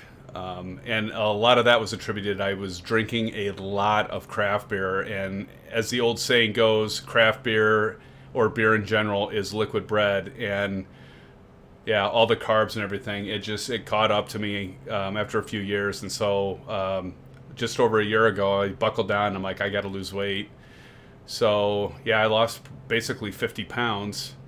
I did get down to my target weight was 175. Now I'm right around 178. But anyway, this stuff is I only drink beer on the weekends now, because I was having like a craft beer a couple times every day during the week, and it slowly but surely caught up with me. But we all have to have our vices, right? I mean, there's got to be those things that we enjoy, beyond just simming and stuff. But, there's got to be things that we get to take a break, whether, it's a craft beer or it's maybe indulging in a treat here and there. But just trying to keep it in check, and yeah. Anyway, I don't know why I even brought that up, other than, you know, I just love this stuff and I could go overboard. I've got an addictive personality. Just ask if you ask my wife, she'd be like, yeah, I have an addictive personality. I have too many hobbies. I get into too many things. And I won't even talk about them. I've talked about them in other streams, but I've got far too many hobbies. SimFans, way too many. But this is one that I have always had all my life. Flight simming, all my life, since I was a kid. Others have come and gone. Hobbies have come and gone. Poker, brewing beer, all grain. I mean, I still have all the equipment, by the way. After this live stream, I've got all this stuff I got to haul out to our storage unit because I haven't brewed probably in 2 years. But I got to move all that out because we got to, again, clean out the storage room. And, yeah. Too many hobbies. Drumming. Playing in a band. Flying for real. That's one I've never regretted, though. Or playing in a band. What else have I gone through? I mean, gaming just in itself is a hobby, right? I mean, who doesn't have that hobby? Other than my wife. She's just never, I mean, she'll occasionally play the, you know, remember a game called Fusion Frenzy? Any of you ever heard of Fusion Frenzy? That was on so I had the original Xbox when it came out. By the way, my user tag is original Mr. Mean on Xbox. You know this now, Aces. But, so get this. So when Xbox originally came out, I had the name Mr.Mean. I had it during the LAN parties. You know, like, I go way back before all the internet and everything well, it wasn't before the internet, but it was before, like, we were all doing stuff over the internet. And so, you know, it goes way back to that, and I was Mr. Mean during the LAN parties. And I got the first Xbox. It was when Xbox Live was new, and I did Mr. Mean. And I was able to use that for probably about a year. And then after about a year that Xbox Live was out, I got an email that it was too offensive. Too offensive. Mr. Mean was too offensive. What the? So I was like, fine. And they forced me to change my username. And I don't really like doing the add the number at the end thing. You know, like Mr. Mean 1 or Mr. Mean 2 or whatever. Oh, there's my alarm just went off. Glad I set that because I would have missed that. As you all hear this blaring in our ears. Stop.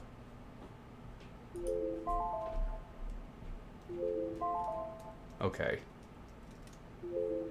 Oh my god. Here we go. Okay, so let's start our descent so we get that underway here. So we're going to go ahead and start our descent. So let's go down here, and we're just going to simply hit engage. And then I think I can just go ahead and... Oops, I got to have vertical speed on. I always forget that. Always forget that. And now we got to go down at 1,000 feet per minute.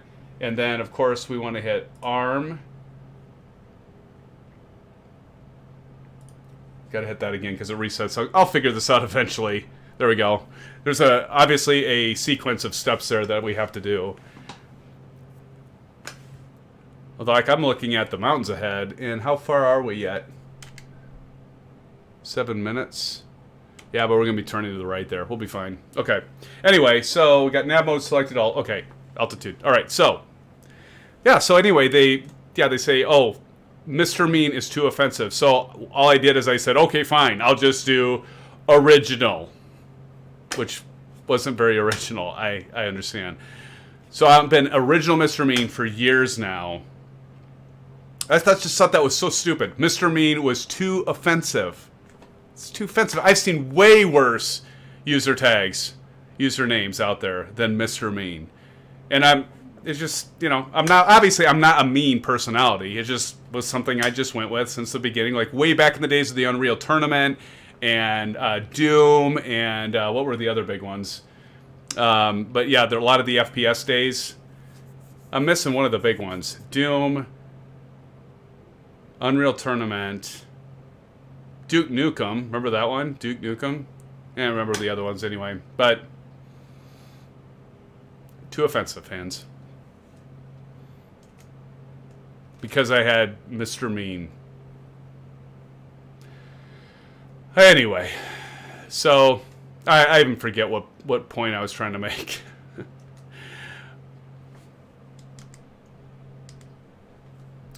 But we're going to be flying into San Jose, California. And we are at, let's see what our descent profile is like. We should be turning to the right here shortly. I'm on nav mode. We're on nav mode. So our aircraft, as soon as we intercept this line, we should be, let's zoom in a little bit so we can see this happen, shall we? So we're going to go down. So we're almost there. Extremely close, but yeah, we're going to be good. This is beautiful, though. Look at the scenery. Look at the red soil. Any minute now, this plane's, the autopilot's going to be going to the right. Any minute. Or should be.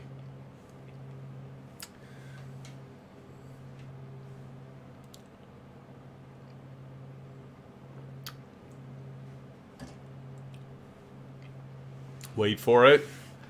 Wait for it. We can see already. You can see the runway over there, right? There's the runway. That's it.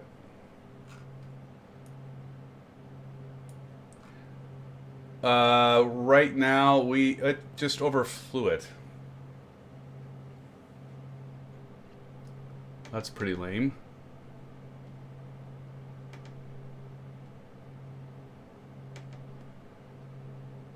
Not quite sure why. It should have intercepted that.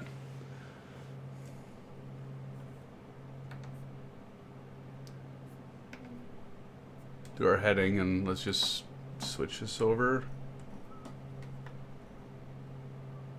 Heading's working. That's kind of lame. I don't know why I didn't intercept that nav. Quake! Thank you. Quake, that's it. You are right, Aces. That was it. Quake.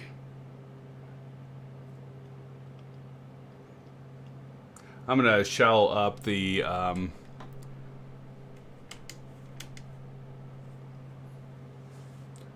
descent rate and go probably about 500. Let's pull our nose up here. Yes, Quake. Oh, that was so much fun. Remember you could do like all the different skins and stuff? I remember I was a Santa Claus with a cigar hanging out of my mouth is what was the skin I chose. And every time I would, like a buddy of mine, we were doing the LAN, the LAN party, he would see me and he'd be like, here comes Santa Claus, here comes Santa Claus. Fun times, man. I miss the LAN party days because you could get all your buddies and everybody together. This will age me, so those of you younger viewers, give me a pass, will ya? But yeah, it's I honestly miss those days. You'd get beer and pizza. You'd have everybody in the same. You have you get these long tables. Everybody bring their computers over. You'd bring your. At the time, it was like the 100 megabit. Hubs, not even switches, hubs, and you would plug in Ethernet, you'd get all your power all set up, and you would rock out with Quake and Unreal Tournament and all of those amazingly fun first-person shooter games. And oh my gosh, was that a blast. It was so much fun, and I totally missed that. We're going to pull the power out a bit. Go to our nearest airport. Hopefully they'll have us just fly straight in, but if not, that's okay. So 2 for San Jose, and let's contact the tower and see what they want us to do.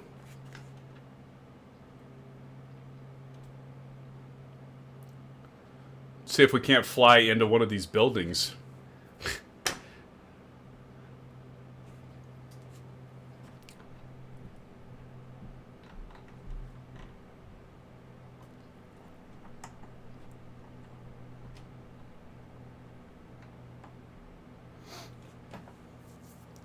I don't even know why I'm doing this because we're just going to fly straight in because San Jose Tower, November 40, Mike Quebec. nature's calling again, SimFans. Put the gear down. Mike Quebec, San Jose Tower. Make straight and runway 30 right. Altimeter 29er, to wind 256 entry. 30 right. Mike Quebec, clear to land runway 30 right. Wind 256 entry. Caution the generic landing runway 30 left. Thank you, Mr. Controller. We'll acknowledge that. All right, SimFans. Gums check. Gas. Proper tank. Left tank's empty. We know that. Undercarriage. We got it down. 3 green, as you can see. 3 green. We've got our prop set full. Our mixture set full. Our virtual seatbelt is on. We're ready to land. Okay, we're going to switch on the track IR. We're going to turn off the autopilot. We're going to put our nose down. And we're going to land on 30 right, which of course will be, and the pilots make this mistake. I, for one, have not, thankfully. But you see how there's a taxiway right parallel to 30 right. 30 left would be the one with the rabbit lights running there.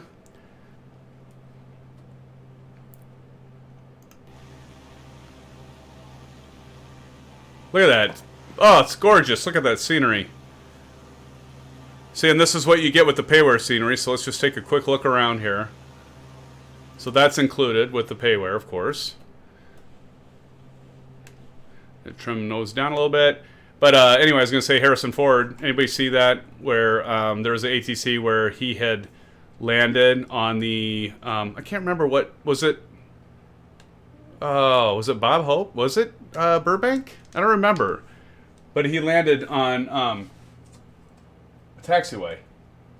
Accidentally.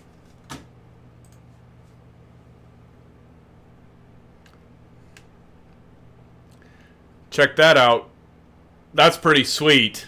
We got a jet with A320 landing parallel to us. Well, that's pretty sweet. He's moving a little faster than us, of course. I think we got all of our flaps in. I need to check out that flight control replay. I did a top announcement, weekly top 5 announcements. Do check that out. I do that every Sunday again. Probably heard me say that already. But yeah, it's one thing I don't like about Flight Simulator right now is you can't do a replay. It kind of sucks. So you want to review your landings and approaches and stuff, regardless if you do streaming. You can't even do that. So looking forward to... They are working on that, though. They're supposedly developing, enhancing that. There we go. All right, SimFans, take those flaps out.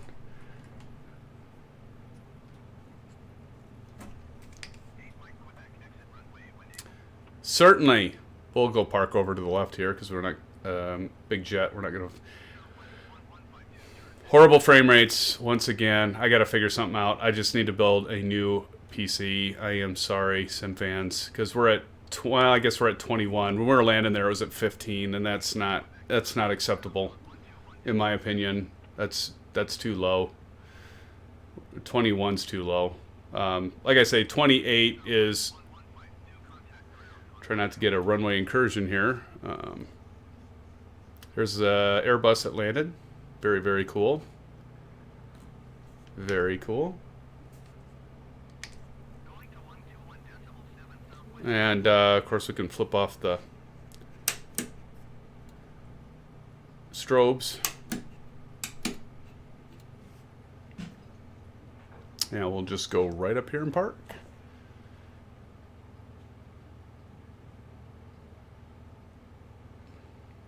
All right, up by this other aircraft here. Oh, better acknowledge.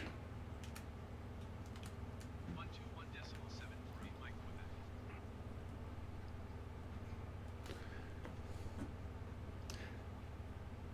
If you want, since you all flew with me, I can do a quick look at the San Jose payware aircraft from ORBX here really quick if you're interested. If not, that's fine too. But since we're here, I can do a quick drone flyby of it. So we're going to turn on the parking brake. Got that set. All right, I'm going to turn off the track IR. We're going to take our prop out, and then we're going to take our mixture out. I'll bring that engine to a halt. We'll continue. And of course, we will turn off our battery. And there we have it, fans. We arrived safe. Let me see if I can get... I've got an Xbox controller here that I like to use for doing the drone mode. And let's see if it'll work. Sometimes I forgot to turn it on before I exited, so I don't know if it'll work. Let's see if it will. Yep, it will. Okay, cool. So here's the scenery. So as we could see when we were flying in, I can go a little bit faster on the, there we go. So as you can see, there's obviously a lot of detail here with the surrounding city of San Jose. So nice job that ORBX has done with the tree placements, which they always do. They've always done a great job with that. And they've also done the buildings and what is this, a soccer field here? They've done as well. That looks like Avaya Stadium, yeah. So pretty nice. So they've done all this detail, attention to detail. We see some buildings popping up due to my graphic settings, of course. So that's to be figured. Yeah, that's gonna happen. But let's go over to, let me speed this up even more. But I think they did a good job in the terminal. I was kind of impressed by this. Like, let's check this out. Yeah, that looks pretty sweet. This on the marketplace has gotten 5 out of 5 stars for well over 100 reviews, if I remember right. You got a parking garage there. And we're right now, I know you can't see it, we're running at about 26 to 29 frames per second. Let's go over here. Check out, this building looks kind of cool. Here, let's go down. I gotta slow it down now. Otherwise it'll be too fast. So that's pretty sweet. I mean, this is stuff you can't even see typically when you're flying. So that kind of, hear that aircraft taking off?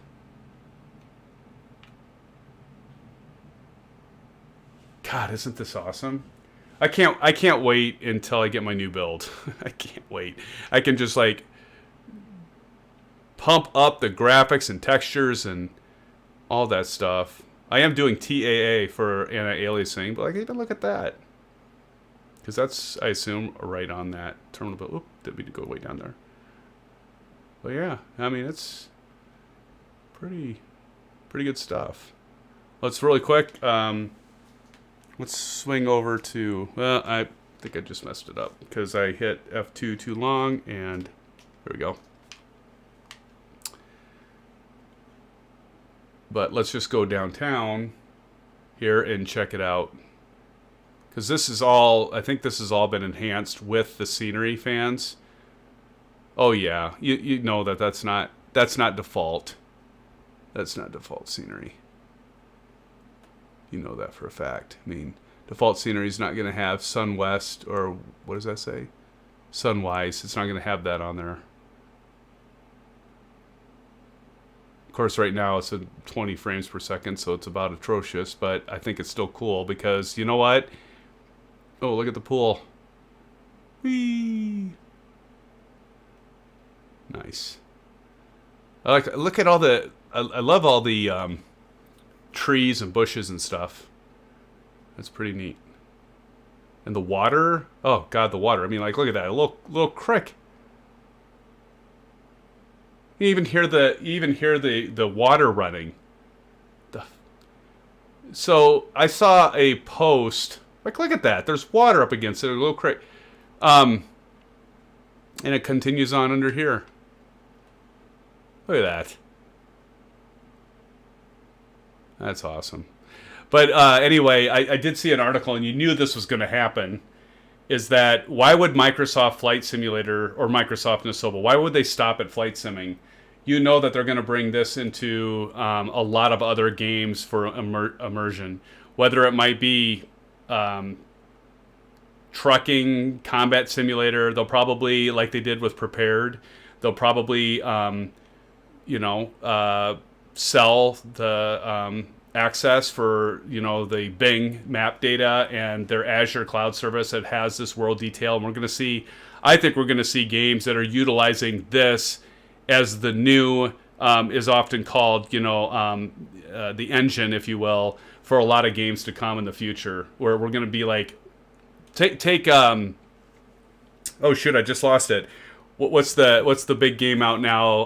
Cyberpunk. Where it would be like you will actually, or GTA or any of that stuff like that, you're actually downtown LA or you're actually downtown Miami, and it's the real deal. I think we're just a few years away from like real rendering for 3D buildings and that. And Shark AI, that's done a lot of this stuff, has been a partner with Asobo, and Microsoft have done an excellent job. But anyway, okay, well, enough of that. So, SimFans, thank you so much for coming and joining me. Aces down as always. I appreciate your chat, and for you attending. You've been a faithful follower already, and I do appreciate you joining me again, buddy. I do appreciate it. I know this takes time out of your day, out of the Saturday, and all of you that are watching. Thank you so much. I do appreciate it. Watch for that content. We'll be posting and scheduling for X-Plane 11, the flight from Toronto. We'll do that on Thursday, and we'll be taking the Zibo 737. Again, we'll be manipulating the Bravo with the different flight controls for that. So again, hey, have a great weekend, SimFans. Thank you so much for joining me. And as always, stay safe and blue skies. Take care.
Didn't feel like me sitting there playing, making decisions. I wasn't making any decisions, really. There was just this thing unfolding, and my fingers happened to be part of it.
I was trying to straighten it out because it was a bit weird. Bigger and bigger feeling. I was trying to straighten it out because it was a bit weird. Bigger and bigger feeling.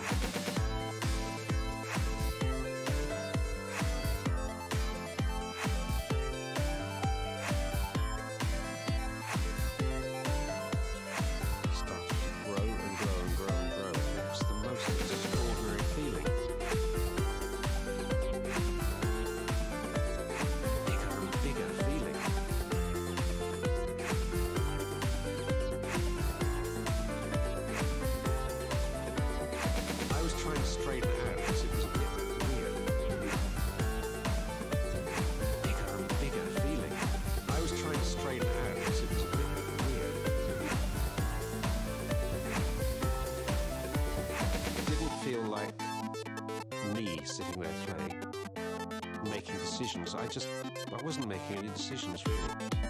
There was just this thing unfolding and my fingers happened to be part of it.